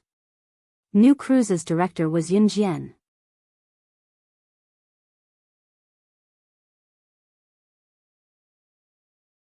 Chapter 262. Shock aside, Zhang Jifan was already standing in front of Yun Jian by the time the crowd recovered. Zhang Jifan, who was dressed in a suit and leather shoes, was completely different from the gangster who made a living by lending money to loan sharks. All these changes were bestowed upon him by Yun Jian. Zhang Jifan went to Yun Jian and bowed at Yun Jian, calling out, "Sister Jian." His greeting was an announcement to everyone present that she, Yun Jian, was the director of New Cruise. There was no one else. It was not an empty promise. The crowd snapped out of their shock. Ha ha ha. A deep chuckle was heard. What came into everyone's view was Mayor Gu's smiling face. Little girl, we meet again. I really didn't expect that you would be the one who organized the auto show this time. You're New Cruise's director. Mayor Gu exclaimed before he seemed to recall something and exclaimed, "No wonder you bought a storefront that wasn't worth that much at the auction the last time with a whopping 14 million yuan. So, it's to start a company." Forget where Yun Jian's money came from. Her purchase of a storefront for more than 10 million yuan was the height of stupidity in other people's eyes. Even Mayor Gu could not wrap his head around it. Now, he knew. 10 million yuan aside, the storefront was definitely worth it if it was used well. Yun Jian used it to organize an auto show and publicize the company's name. Rich bosses would then come to buy cars. In this day and age, as long as the company's name was made known, even billionaires from other provinces would come here just to buy branded cars. What did some bosses use their money for? To buy branded cars and show off. Yun Jian had presented 3 limited edition sports cars in this auto show. Which car marketing company in the Z nation could compare to this kind of capital? Limited edition supercars were hard to come by in the entire world, but Yun Jian had managed to get her hands on 3 of them. When the time came, she would be able to earn tens of millions by selling a luxury car. The money that she, Yun Jian, had spent would be as good as flowing water. Moreover, the effect of her promotion of the company had already caused a huge commotion in the automobile industry of Z country. New Cruise would probably be the first choice for rich bosses to buy cars in the future. However, the people next to Mayor Gu were paying attention to the sentence. Yun Jian spent more than 14 million yuan to buy this store at the auction. More than 14 million. Heavens! Not to mention the 1998 era, even in the modern era, this was a huge sum of money that ordinary people might not be able to save in their entire lives. Even Qin Fangfang's husband's family, Sun Baiwen's family, which could be said to be a rich and famous family, only had a few million in assets. What about Yun Jian? Buying a storefront cost more than 10 million. This was the difference. Zhang Xiaofeng and the other 2 were stunned once again. Now, Zhang Xiaofeng's blood was boiling. Who would dare to say that his master was poor in the future? He would fight with his life on the line. Mayor Gu, we meet again. Yun Jian squinted and nodded at Mayor Gu. Not bad. This little girl has a bright future ahead of her. Mayor Gu squinted and laughed out loud. He could not help but compliment her. After Yun Jian and Mayor Gu nodded, she turned to look at the pale Zhu Hengxiang and said, "As you said, my mom works in my company. What's wrong with sweeping the floor? She's experiencing life. Unlike some people who look glamorous on the surface but are as shrewish as a shrew behind her back." Zhu Hengxiang had just mocked Yun Jian for being poor but learning how to do things from rich people. Now, Yin Jian was returning the same words to her.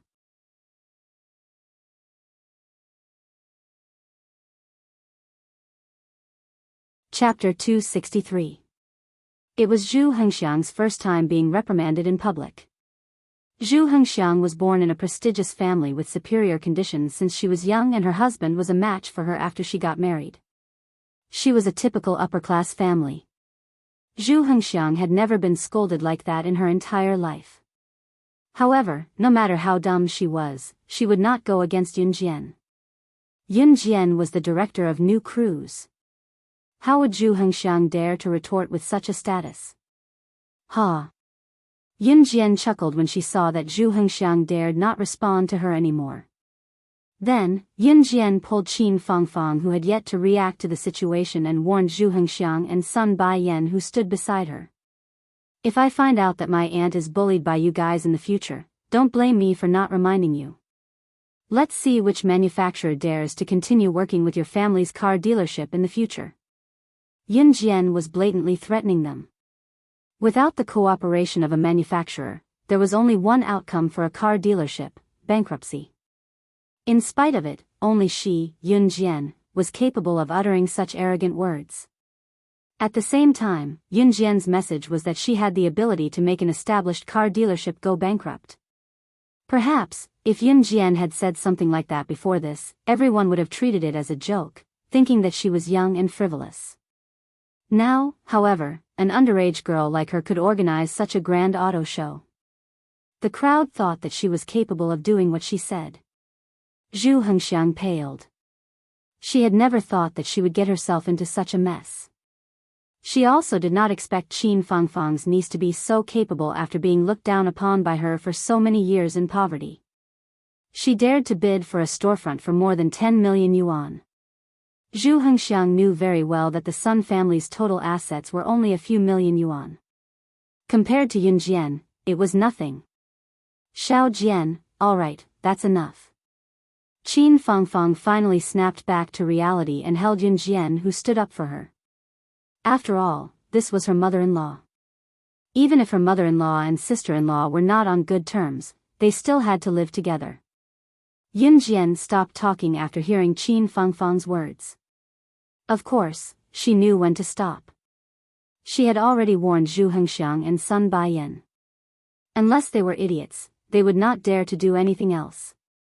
Yun Jian also knew that if she continued to speak, it would make things difficult for Qin Fangfang. Thus, they stopped talking about this topic.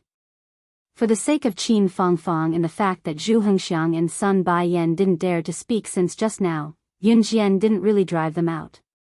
However, no one paid any attention to them. At this time, Yun Jian was already chatting happily with Mayor Gu, while Zhang Xiaofeng and the other two followed beside her. Yun Jian led Mayor Gu to the 3 limited edition sports cars and introduced them to Mayor Gu one by one. This is a Pagani Zonda. It's a tricolor sports car from Italy, and there's only one in the world. It uses special LED lights on the front and back of the car. It's styled like an airplane's headlights. Yun Jian's fluent explanation stood out. Other than Mayor Gu, everyone who was standing in front of the sports cars to watch was captivated. If Yun Jian was the director of new crews, she would know the introduction of these limited edition sports cars despite her young age. Moreover, her explanation was extremely smooth. It was as if she knew these limited edition sports cars very well.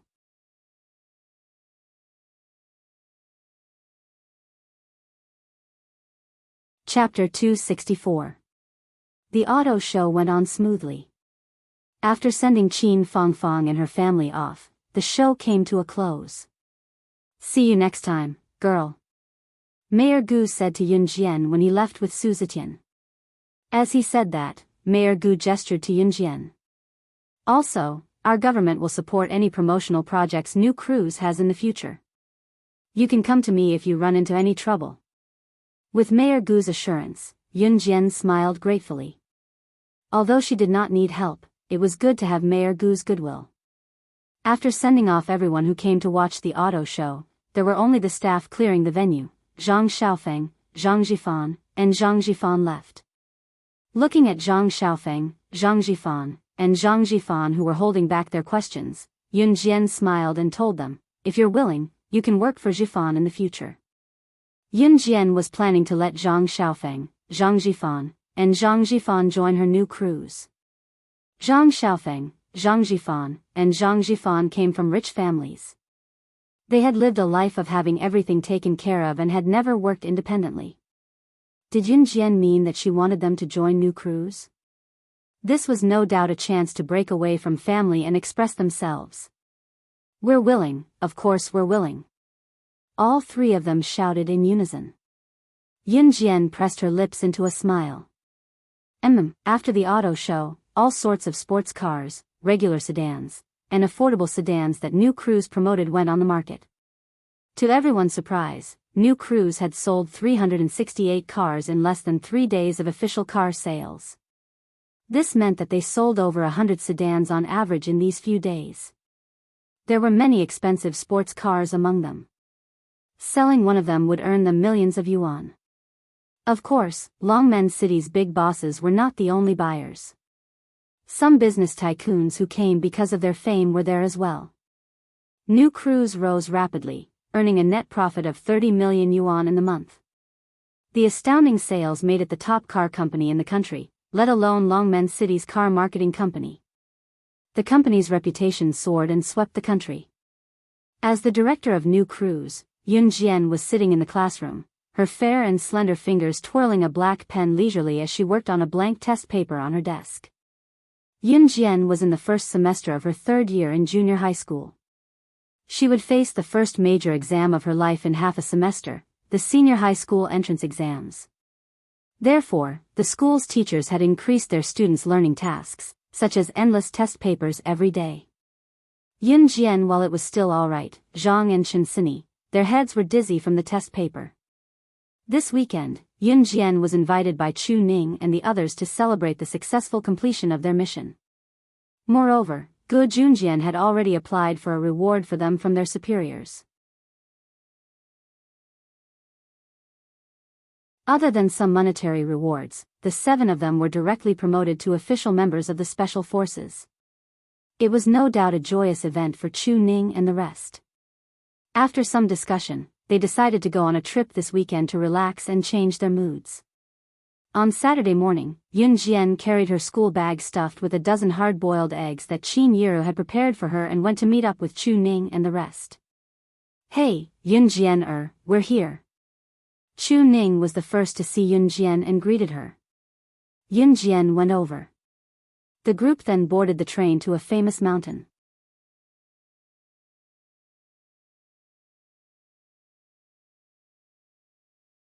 Chapter 265. The train arrived at a place called Jinglian Town. The famous mountain was called Weiwu Mountain. The mountain was very high above sea level, and the mountain path was rugged and steep. Jinglian Town was an ancient town attached to the foot of Weiwu Mountain. It was not without reason that this place was chosen as a place to travel. It was because Weiwu Mountain was high above sea level, steep and winding. It was very suitable for adventurous and exciting activities. There was a well-known fact about Weiwu Mountain. Throughout the year, there were many tourists who wanted to climb this mountain, but only 1 in 10 had the ability to reach the top. This rumor attracted a large number of mountain climbing enthusiasts. Especially when everyone wanted to be the only 1 out of 10 who could climb to the top of the mountain.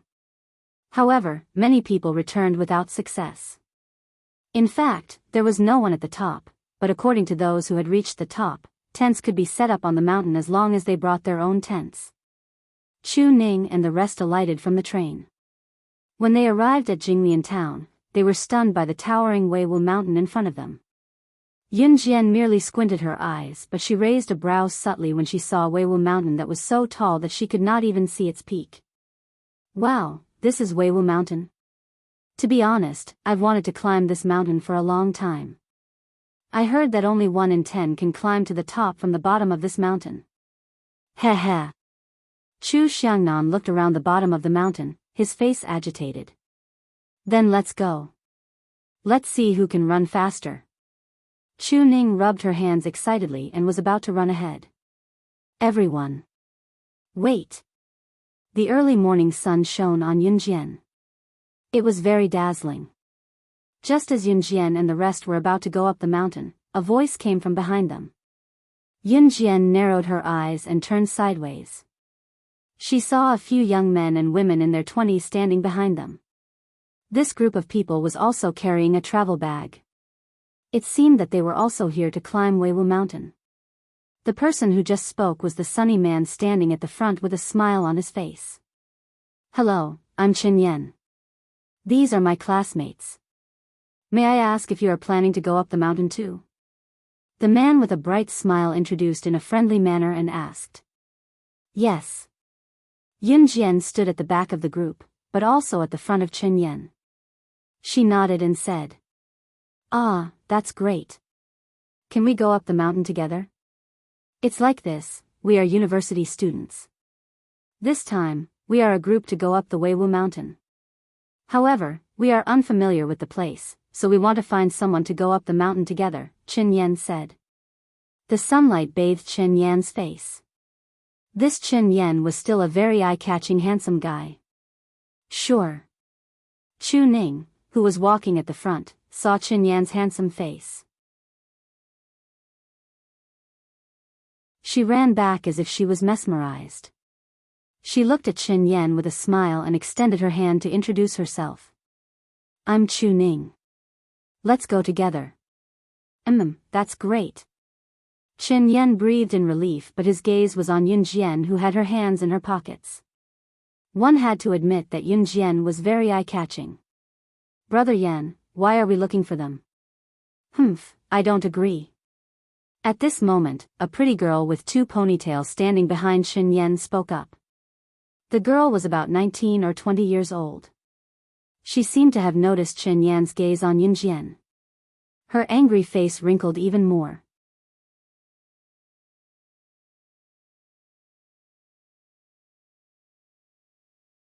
Chapter 266. Yeah, Chen Yan, I think little sister Xiao Feng is right. Why should we form a group? It's better for us to go our own ways. Look at them. They're as thin as a piece of paper.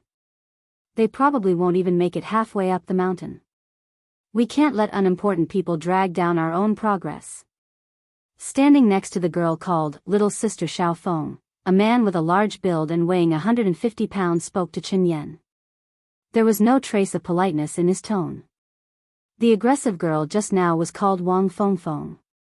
She was the prettiest girl in their university's finance and accounting department. The large man who spoke up for her was her suitor, Wu Hang. Wang Fengfeng in Wu Hang's tone was full of confidence. In fact, the group of university students led by Chen Yan to climb Weiwu Mountain had all learned martial arts. At the same time, they were also members of the university's Taekwondo club. They had also participated in Taekwondo, Wushu, and wrestling competitions many times. They had defeated many of their peers and won many championship titles. Therefore, the tone of his voice was full of arrogance, and there was a hint of pride in it. Wang Fengfeng, on the other hand, favored Chen Yan. She was infuriated when she saw him staring at Yunjian like that. In addition, Yunjian's group of 7 did indeed look thin and weak. Because of the intensive training in the military training camp, even Chu Ning, who originally had a little baby fat and a small belly, had lost a lot of weight. The current appearance of the 7 of them was symmetrical, thin and weak. Therefore, Wang Fengfeng and Wu Hang seized the opportunity to say that they were weak. Do you think we want to go with you? We'll go our own way. Who would feel good after hearing that? Chu Xiangnan was the first to shout back. Then, he turned around and left. Chu Ning heard Chen Yan's classmates, Wang Fengfeng and Wu Hang, and suddenly felt a little awkward. It seems like your classmates don't welcome us. Then, let's part ways here. Compared to the emotional ups and downs of the few people, Yunjian was extremely calm. She said to Chen Yan indifferently, then turned around and walked to the bottom of Weiwu Mountain. She had never been a person who looked for trouble. Seeing that Yunjian had made her stand, the others followed suit. Chu Ning, who was standing beside Chen Yan, couldn't help but take a few more glances at him. In the end, she had no choice but to say goodbye and chase after Yunjian and the others. The morning light shone on the girl who was walking towards the top of the mountain step by step, covering Yunjian with a thin layer of light. Chen Yan was stunned the moment he saw this naturally noble and inviolable figure. At this time, he stared at Yunjian for a long time, unable to move his eyes away. Brother Yan? Brother Yan? Brother Yan. Wang Fengfeng waved her hand in front of Chen Yan's face several times before he retracted his gaze. Wang Fengfeng was even more annoyed. Why was that girl so annoying? Yunjian and the others had already climbed up the mountain along the cement path. They could also feel that the mountain road was getting steeper and steeper, and their strides were getting more and more strenuous. Along the way, Yunjian and the rest stopped for quite some time. They had a lot of snacks in their bags, so they stopped every now and then or drank a few sips of water. Save. Save me. Save my son, save him. At this time, a woman's scream came from the mountainside where Yunjian and the others were. Yunjian and the others looked at each other, packed up their bags and walked back. After going down a few steep slopes, they saw a woman standing at the edge of the cliff and looking down. The woman's face was pale with fright, and she was so scared that her voice was almost muffled. Yunjian walked over to take a look and saw that at the bottom of the steep cliff, a 7 or 8-year-old boy was hanging from a tree that grew on the edge of the cliff. The boy was hanging in the air, and his shirt was dangling from the tree, swaying back and forth. If the boy's shirt were to let go of the tree branch, what would face him would be a bottomless abyss, a cliff that couldn't be seen at all. Ah! There's a child hanging from a tree. Below is a cliff. Yunjian and the others had just walked to the edge of the cliff when they saw a group of people coming down the slope. Wang Fengfeng, who was walking in front, pointed at the bottom of the cliff and screamed in fear.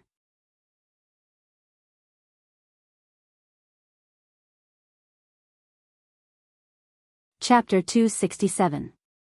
Chen Yan caught a glimpse of Yunjian who was coming back. Without any makeup, Yunjian's jade-like skin was glossy and delicate. She had a natural beauty. She pursed her lips into a slight smile. Her upturned lips carried a kind of suffocating and mesmerizing charm that was eye-catching. Chen Yan thought, this is love at first sight. Chen Yan wanted to go with Yunjian at first, so he didn't ask the other members of his group. He just wanted to get to know Yunjian. And now, perhaps he wanted to play the hero in front of Yunjian. Chen Yan took off his black coat and handed it to Wang Fengfeng. Take it. Then Chen Yan walked towards the little boy who was hanging on the branch of the cliff.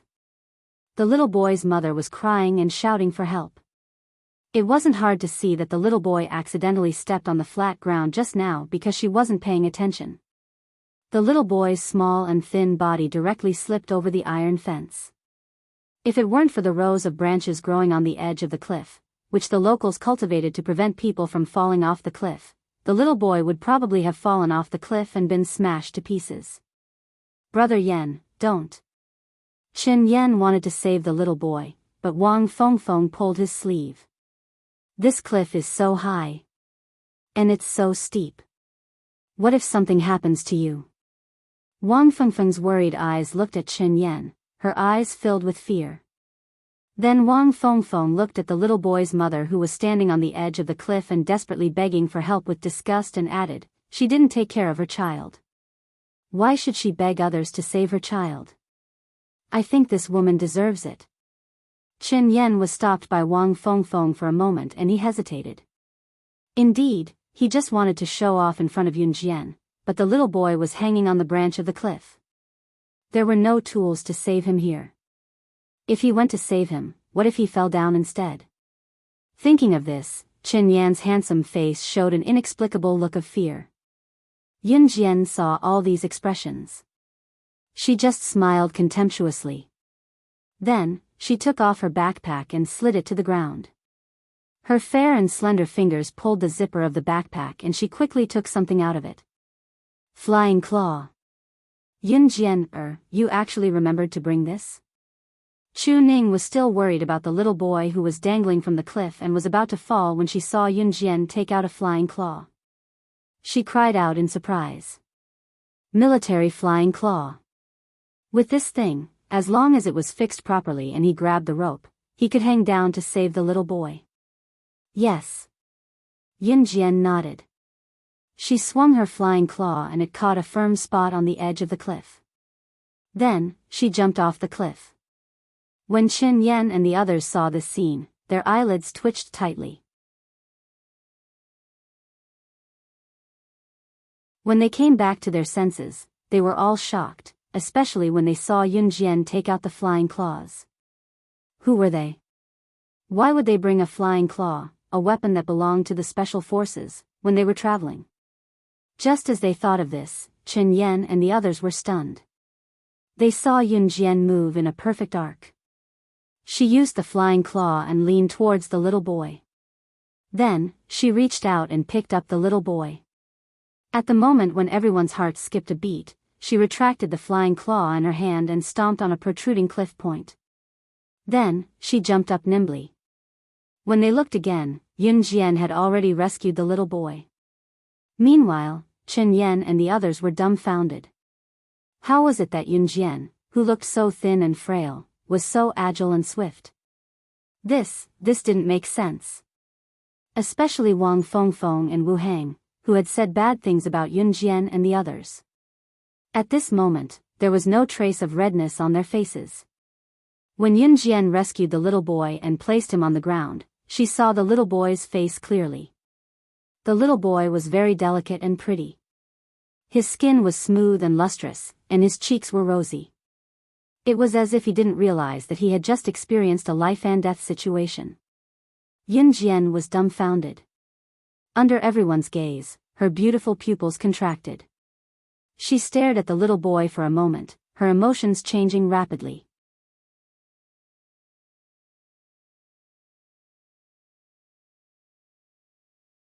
Chapter 268.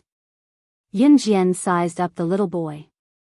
Looking at the little boy's face that was identical to her little brother's, she couldn't help but think of her little brother's lively smile when she first saw him in her previous life. She also remembered the dried tear stains at the corner of her little brother's eyes when he died tragically. Little Zhu. Yun Jian reached out her hand. Although she had always been strong, her voice was trembling when she spoke. Her little brother's name was Yun Zhu. She still remembered the first time her little brother had seen her in her previous life. He had used his big black eyes to stare at her, his face was rosy, his lips were white, and his words were clear. He had blinked at her and said, "Are you my big sister?"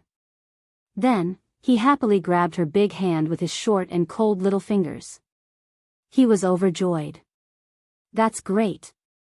Little Zhu has a big sister too. Little Zhu has a family too. Yun Jian and Yun Zhu's biological parents died in a car accident when Yun Zhu was 4 years old. The reason was that Yun Jian was kidnapped by the organization when she was very young. Her biological parents searched for her for more than 10 years. In the end, both of them died in a car accident during the search. Yun Zhu grew up in an orphanage. All these years, Yun Jian was trained as an agent in the Anhun organization. When Yun Jian had the ability to find her family before she was kidnapped, she only had her little brother left. Later, her little brother was used to threaten her and died tragically.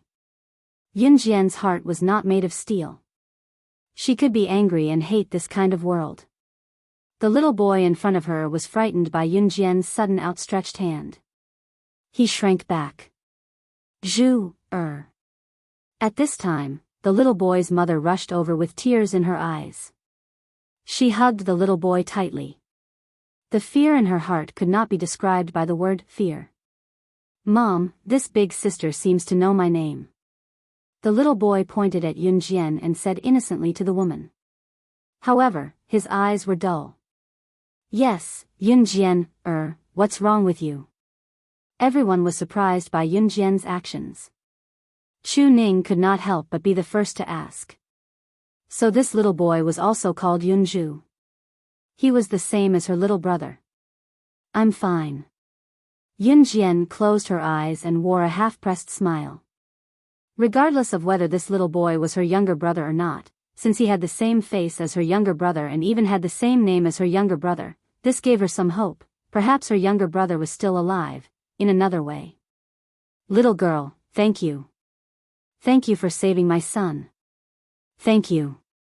After Yunju's mother settled her child down, she walked over to Yun Jian to thank her. She was so sincere that she almost knelt down to thank Yun Jian. In the end, she was stopped by Yun Jian. At this moment, Chen Yan and the others who were standing at the side were very embarrassed. In the beginning, this group of people all thought that Yun Jian and the others were cowards, so they were very straightforward with their words. But what was the result?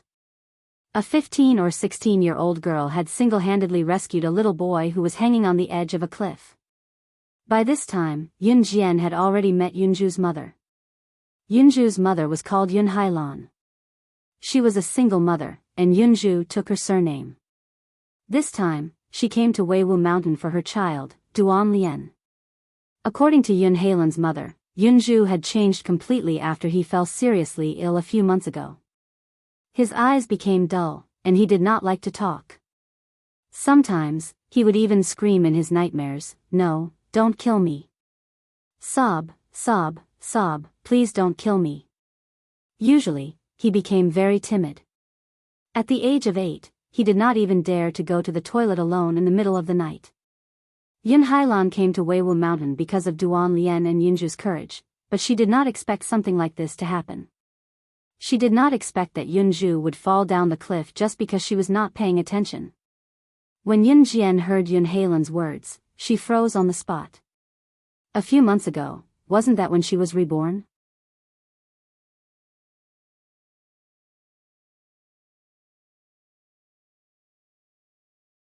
Chapter 269. Could it be that her brother was reborn?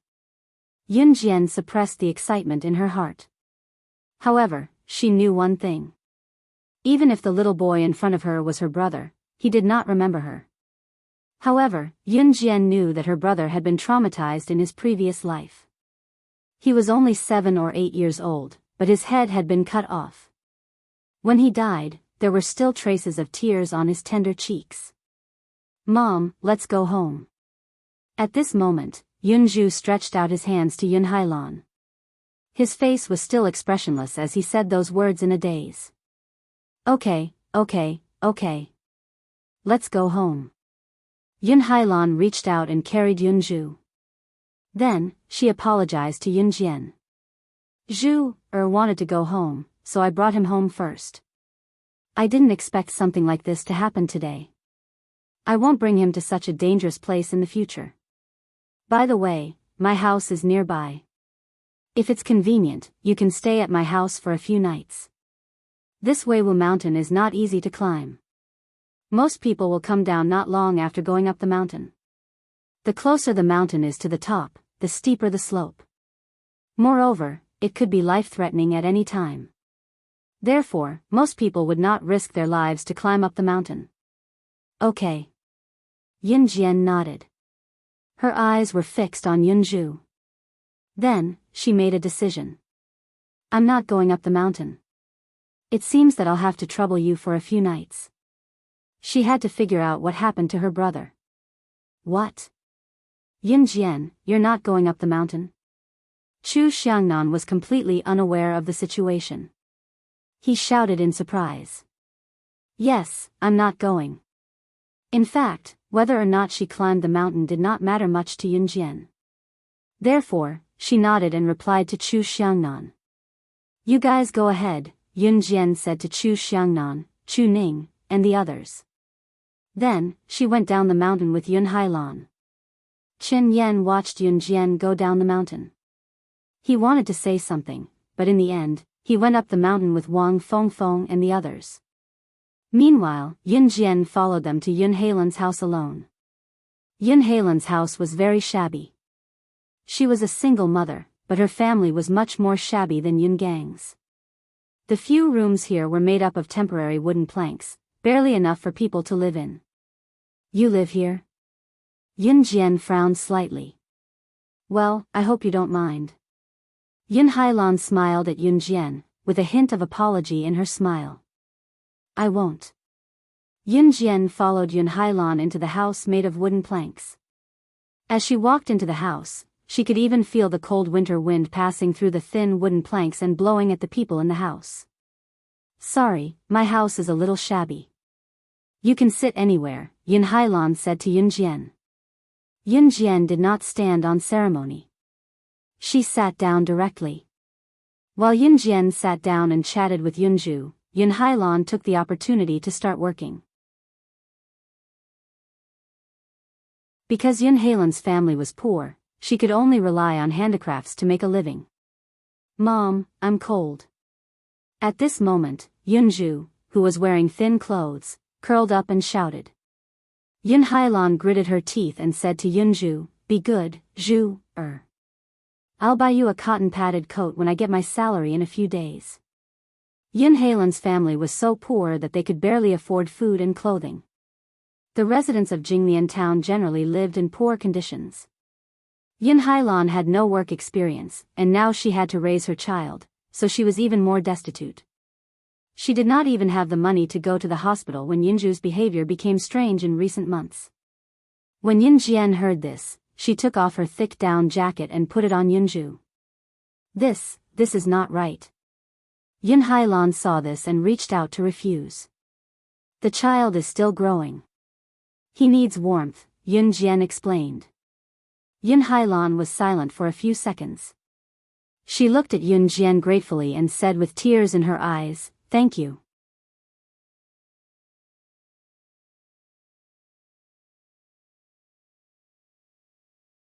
Chapter 270. When Yun Hailan heard the banging outside the door, she pricked her fingertip with the needle she was holding in her panic. She did not care about the blood that was slowly flowing out of her fingertip as she hurried over to push Yun Jian away. Young lady, go hide in the house first. Go now. Yun Hailan pushed Yun Jian into the house. Yun Jian frowned and shook her head. The group of people outside obviously came with ill intentions. How could she leave Yun Hailan to hide? Zhu, bring your sister inside to play, Yun Hailan said to Yunju, who was sitting on a stool when she could not persuade Yun Jian. Yunju was not a talkative person, but he was still very obedient to his mother. Yunju went over to hold Yun Jian's hand and led her into the house. Yun Jian followed Yunju into the house because she saw Yun Hailan telling her softly, I'm fine. Young lady, look after Zhu, for me. After Yun Jian and Yunju hid in the house, Yun Hailan turned to open the door. Creak, the thin door panel was opened. Yun Jian could still see the scene through the crack of the door from the other room. Standing outside the door was a tall and burly man with thick arms and a bulging beer belly. Jinglian town was not a peaceful town because the residents here were different from Longmen City. The living environment here was a few levels worse than Longmen City, so there was more social unrest here. The residents here would be forcefully collected protection fees. It was not unusual to see such incidents. Even the police could not do anything about these people who collected protection fees. Because these people were all gangsters, all of them wielded knives and guns. Most importantly, these people had someone backing them up, so even the police could not do anything about them. There was a group of people standing behind the man, each of them holding something like metal rods in their hands. It was obvious that they were not good people. At this time, the tall man in the lead shook his fat body and stretched out a fat hand.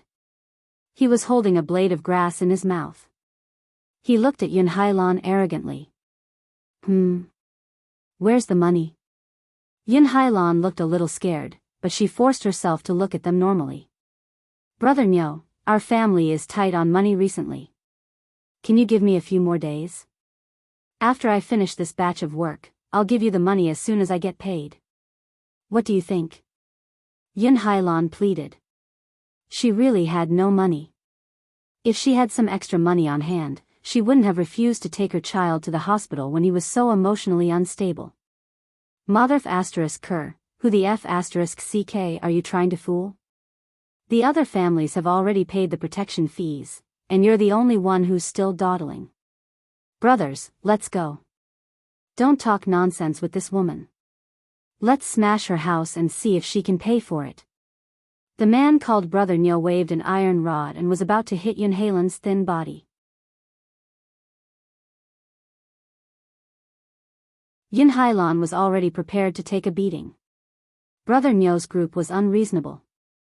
Because they were gangsters, they usually stirred up trouble and had a powerful background. Even the police couldn't do anything to them. It was common for Yun Hailan to be beaten. Of course, before she was beaten, she would lock Yunju in the room so that the child wouldn't see it. She asked Yun Jian to hide as well because Yun Jian was pretty. Brother Nyo's group was not only greedy, but they would also forcefully occupy beautiful women when they saw them. Many innocent girls in town had been defiled by this group of people. She was indebted to Yun Jian. Of course, she couldn't watch Yun Jian be bullied, so she asked them to hide and keep quiet. Just as the iron rod was about to hit Yun Hailan, a pair of fair and clean hands suddenly grabbed the iron rod. In the blink of an eye, Yun Jian had already dashed out of the house next door. When Brother Nyo and his group saw Yun Jian, their eyes lit up. What a beautiful woman.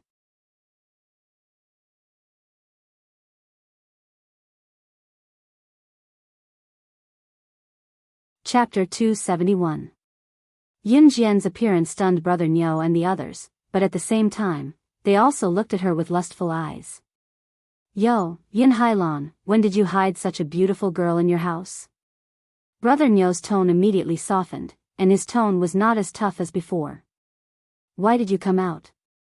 Go quickly, this has nothing to do with you. Yun Hailan was shocked to see Yun Jian come out, and she quickly pushed Yun Jian out of the house.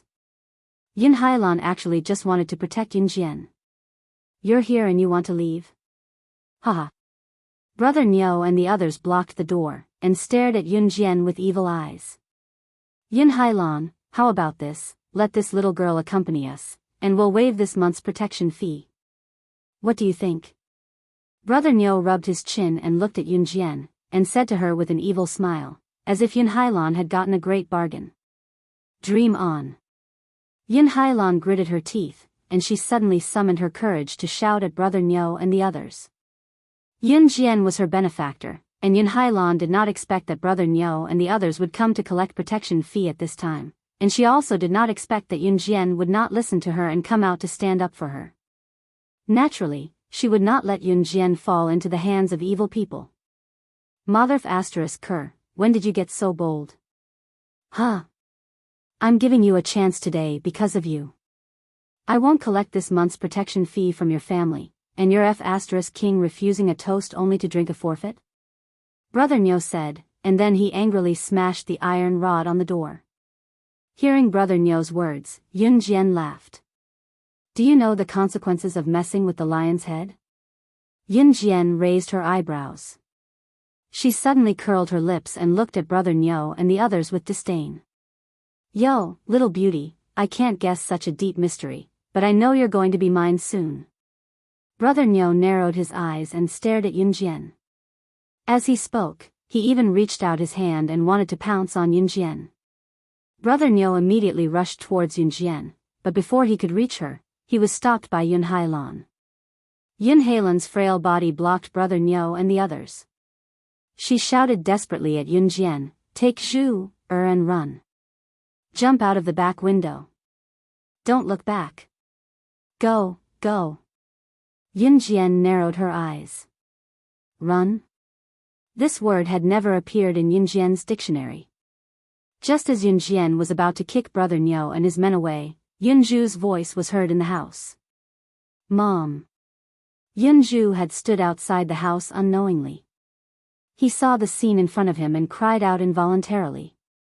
Especially when he saw his mother desperately blocking Brother Nyo and his men with her body, not allowing them to come over. Brother Nyo and his men were even holding various weapons such as knives and iron rods. A horrifying image suddenly appeared in Yun Zhu's mind. Knives, killing people. No, don't kill me. Yun Zhu suddenly hugged his head as if he had recalled something. He squatted down in pain. Xiao Zhu. Yun Jian's attention was attracted by Yun Zhu's actions. She stopped kicking Brother Niu and his men and walked anxiously towards Yun Zhu. Xiao Zhu, what's wrong? Yun Jian would only lose control when her brother was in danger. Yun Jian squatted down to check on Yun Zhu's condition. On the other side, Brother Niu, who was blocked by Yun Hailan at the door, suddenly rolled his eyes. He pulled out a dagger in disgust and stabbed Yun Hailan's abdomen. Ah! It was not until Yun Hailan screamed in pain that Yun Jian came back to her senses. Brother Niu twisted the knife in Yun Hailan's abdomen a few times and then pushed Yun Hailan to the ground. Damn it! Yun Jian's eyes turned fierce and her pupils suddenly changed color. She was so worried about Yun Zhu that she forgot about Yun Hailan. She did not expect Brother Niu to really stab Yun Hailan. When Yun Zhu saw this scene and recalled the past in his mind, he was in great pain. Yun Jian stood up from Yun Zhu's side. Her cruel eyes were filled with burning anger. She was really angry.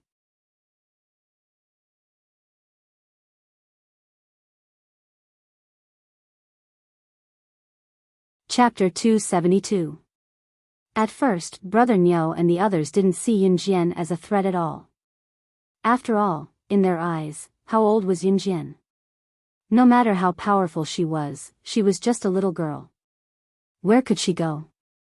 But the moment Yun Jian took out the butterfly knife, Brother Niu and the others' eyelids twitched. F***ck, are you for real? The little beauty is hiding a weapon on her? Brother Niu screamed. But even if you have a weapon on you, do you think you can beat us? Pfft. Brother Niu looked at Yun Jian with contempt as she walked towards them with the butterfly knife. Just as he sneered, Yun Jian had already made her move. The butterfly knife in her hand moved nimbly between her fingers and then stabbed into Brother Niu's abdomen at a strange angle. Brother Niu's eyes widened. He didn't even have the chance to react before he was stabbed in the abdomen by this seemingly harmless girl in front of him. You. Brother Niu shouted desperately. You're not human. You're not human.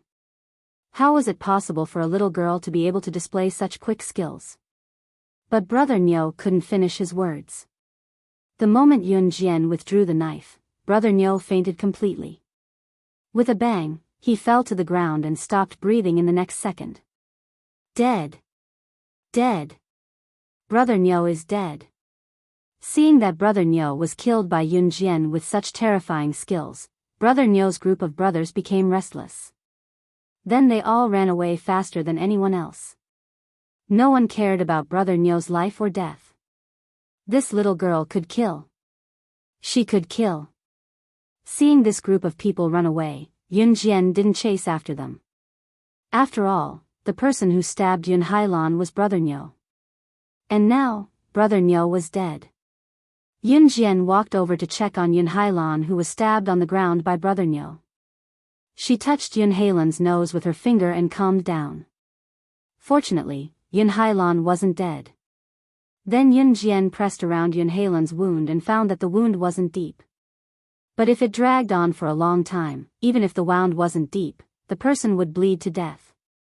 The equipment here wasn't complete. She could help Yun Hailan remove the knife, but without the proper equipment, the wound could easily get infected. Therefore, Yun Jian took out the hemostatic medicine that she had bought after her rebirth and used it to stop Yun Hailan's bleeding. Then, Yun Jian ran out to stop a car. She was unfamiliar with this place and didn't even know where the nearest hospital was. Furthermore, Yun Hailan's wound wasn't suitable for her to carry her to the hospital. Fortunately, Yun Jian quickly stopped a kind-hearted Audi sports car at the entrance. The driver was a middle-aged man.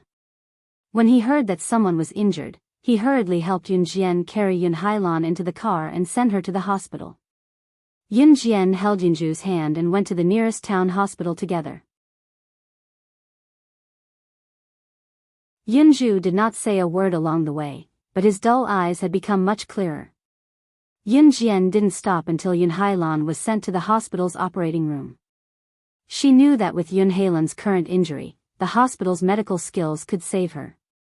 It was the first time that the middle-aged man had seen a girl like Yun Jian who could remain calm in such a terrible situation, so he stayed with her until Yun Hailan's life was no longer in danger.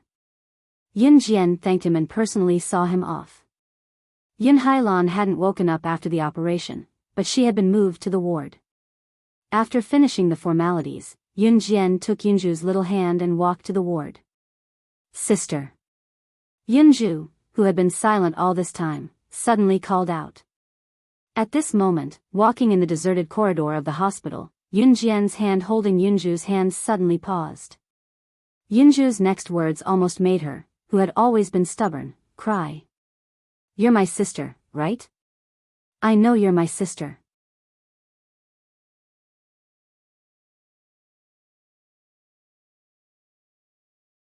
Chapter 273. Yunju's rosy cheeks were adorable. There was a hint of maturity in his tender face. He looked very much like Qing Ji, but it was not difficult to tell that he was a young boy with regular features. When he grew up, he would definitely be a charming man. They were blood relatives in their previous lives. Even though Yun Jian and Yunju had changed their bodies, they could still feel each other's feelings. Yun Jian smiled. A teardrop formed in her eyes. It swirled, but it did not fall in the end. She opened her mouth, but nothing came out. She just squatted down and hugged Yunju. She pressed her chin against Yunju's shoulder and nodded gently. Yunju raised his head. He reached out his little hand to grab the corner of Yun Jian's clothes. There was a faint smile on his little face. "Sister, yes." Yun Jian stroked Yunju's hair. All the regret and pain seemed to disappear at this moment. At this moment, the feeling of regaining what she had lost was indescribable by Yun Jian. Her younger brother's death had always been a knot in her heart. Now that her younger brother had been reborn like her shackled heart was also freed. However, she still wanted to take revenge for what happened in her previous life. Her younger brother did not die. This was a favor from God. However, the pain that her younger brother had suffered was real. Yun Jian swore that if she had the chance in the future, she would let the Inferno Ring suffer the consequences of angering her. Yun Hailan's injury was not serious in Yun Jian's mind. Perhaps because of her experience in her previous life, Yun Jian thought that as long as it was not fatal, it was not a serious injury. However, in the eyes of ordinary people, Yun Hailan had already been seriously injured.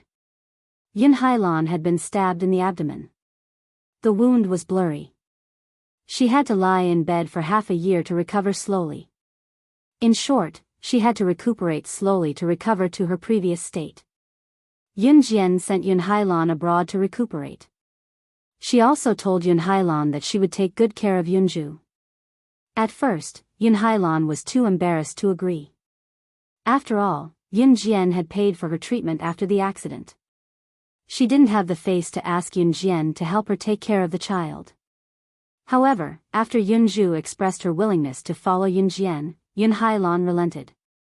Before Yun Hailan was sent abroad to recuperate, she thanked Yun Jian with tears in her eyes and told Yunju to listen to Yun Jian. Yun Jian contacted the best hospital overseas. By the time she sent Yun Hailan over, it was already the afternoon of the next day. The next day, Yun Jian held Yunju's hand and showed her most beautiful smile.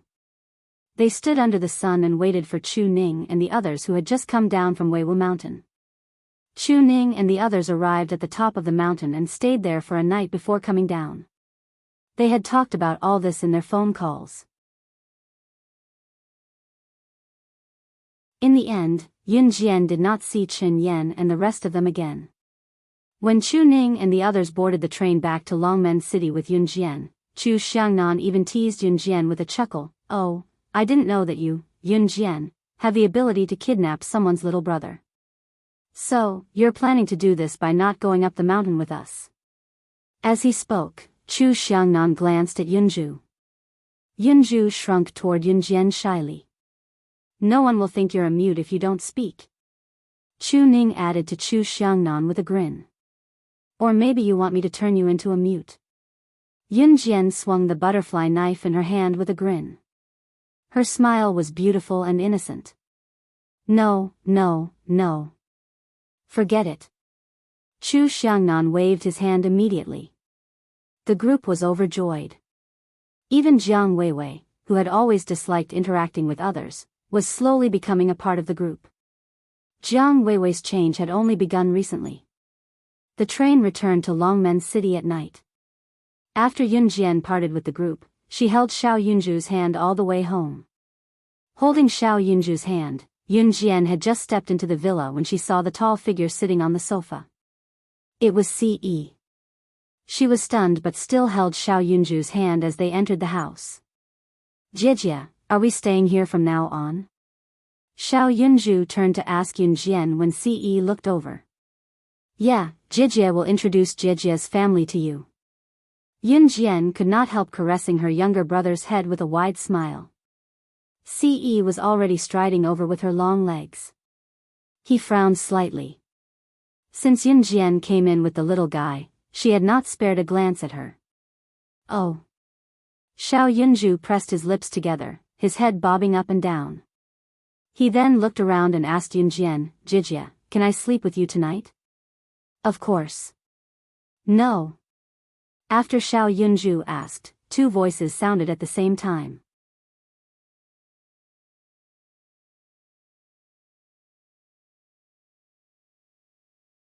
Chapter 274. Yun Jian and Yunju were both stunned by Ce's words. Yun Jian, in particular, did not understand the meaning behind Ce's words. Yunju, on the other hand, shook his adorable little head from side to side. An 8-year-old child naturally did not understand that he had asked his older sister a question.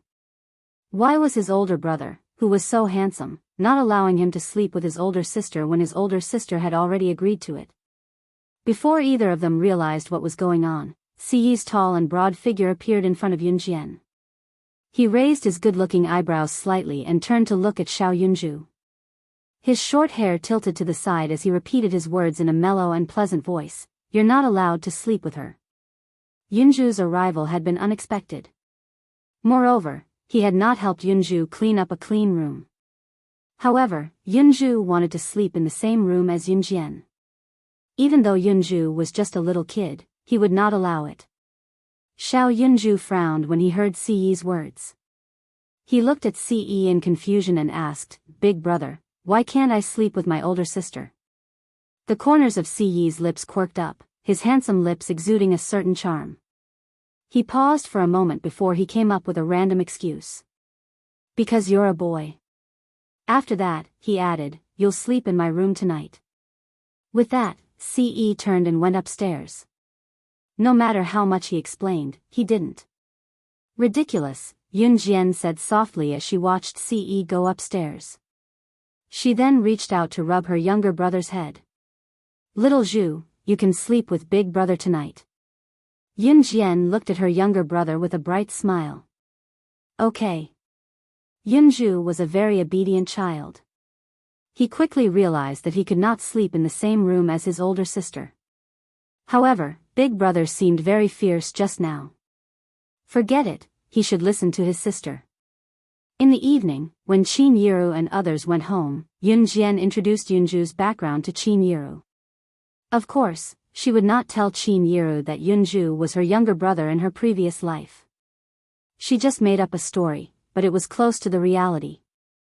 She said that Yunju's mother was seriously injured and hospitalized. She felt sorry for Yunju, so she brought her home to raise her.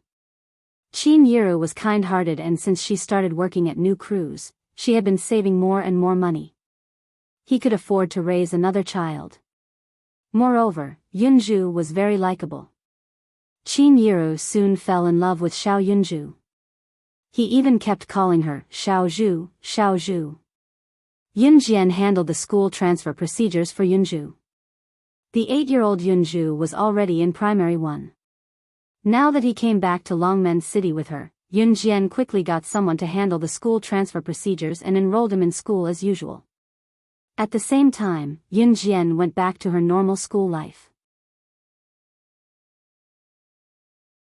Since Zhang Xiaofeng and the others knew that Yun Jian was the director of New Cruise, they had been coming to her every day. Of course, Yun Jian did not forget to get Zhang Xiaofeng to train his body every day. In the blink of an eye, it had been almost 3 months since her rebirth.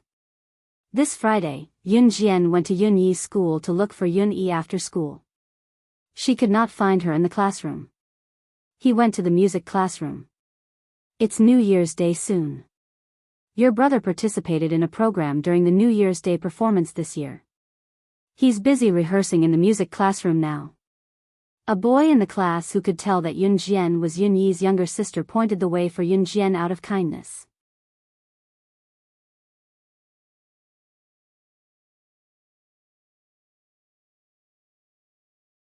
Chapter 275. The DE Senior High School that Yun Yi studied in was an elite school, but not everyone could enroll in it. And for such a public school with such a foundation, its education level was also very high. Here, not only could students enjoy the guidance of first-level education teachers, they could even choose their own interests and hobbies. These hobbies included a variety of musical instruments. Every student who studied here could choose a musical instrument they liked to practice. At the same time, there were teachers who specialized in musical instruments who taught the students how to play. Just as Yun Jian approached the music classroom, she heard the sounds of various musical instruments being played. The sound of all the instruments mixed together was like a cacophony of noise, extremely unpleasant to the ears. Now that she was closer, she could even see the young man standing in front of the classroom with his slender fingers strumming the guitar. He was as quiet and gentle as a clear spring. Her brother, Yun Yi, was a guitar student. He was very good at it. Yun Yi had come into contact with the guitar before he studied in this school. Yun Yi came into contact with the guitar because of his junior high school teacher. Yun Yi's junior high school teacher was a beautiful woman who loved to play the guitar.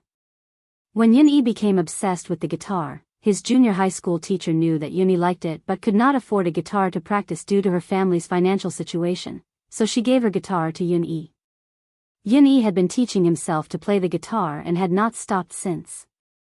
Xiao Jian. Yun Yi noticed Yun Jian quickly.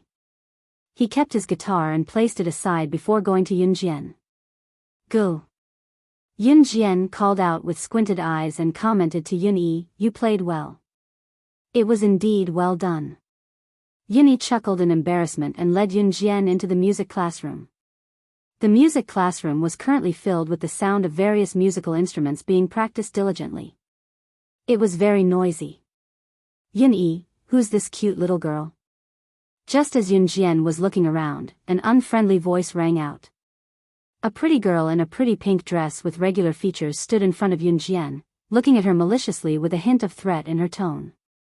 At first glance, Yun Jian did not feel anything special about the girl. "She's my younger sister, Yun Jian." Yun Yi answered with a smile and introduced the girl to Yun Jian. "She's Chen Yubing, the main pianist for our New Year's Day performance." Yun Yi gave a simple introduction. Yun Jian, on the other hand, noticed it. The girl named Chen Yubing kept glancing at Yun Yi, the adoration in her eyes was clearly visible. Yun Jian also realized that Chen Yubing had a lot of opinions about her at first, but when Yun Yi said that she was his younger sister, Chen Yubing's expression changed again. "Wow, you're Yun Yi's younger sister." Chen Yubing shouted and glanced at Yun Yi. Then she walked over and pulled Yun Jian to the only piano in the music classroom as if she was an old friend. At the same time, Chen Yubing was still mumbling to herself, as if she was afraid that others would not know how good she was. "Little girl, is this your first time here? Hee, do you want to learn how to play the piano? Although I'm not very good now, I'm only at the 9th grade of piano, but I can teach you how to play." You're tuning into the Biyao's Wuxia Chronicles YouTube channel. Don't forget to subscribe and join us on this journey to catch the most captivating stories.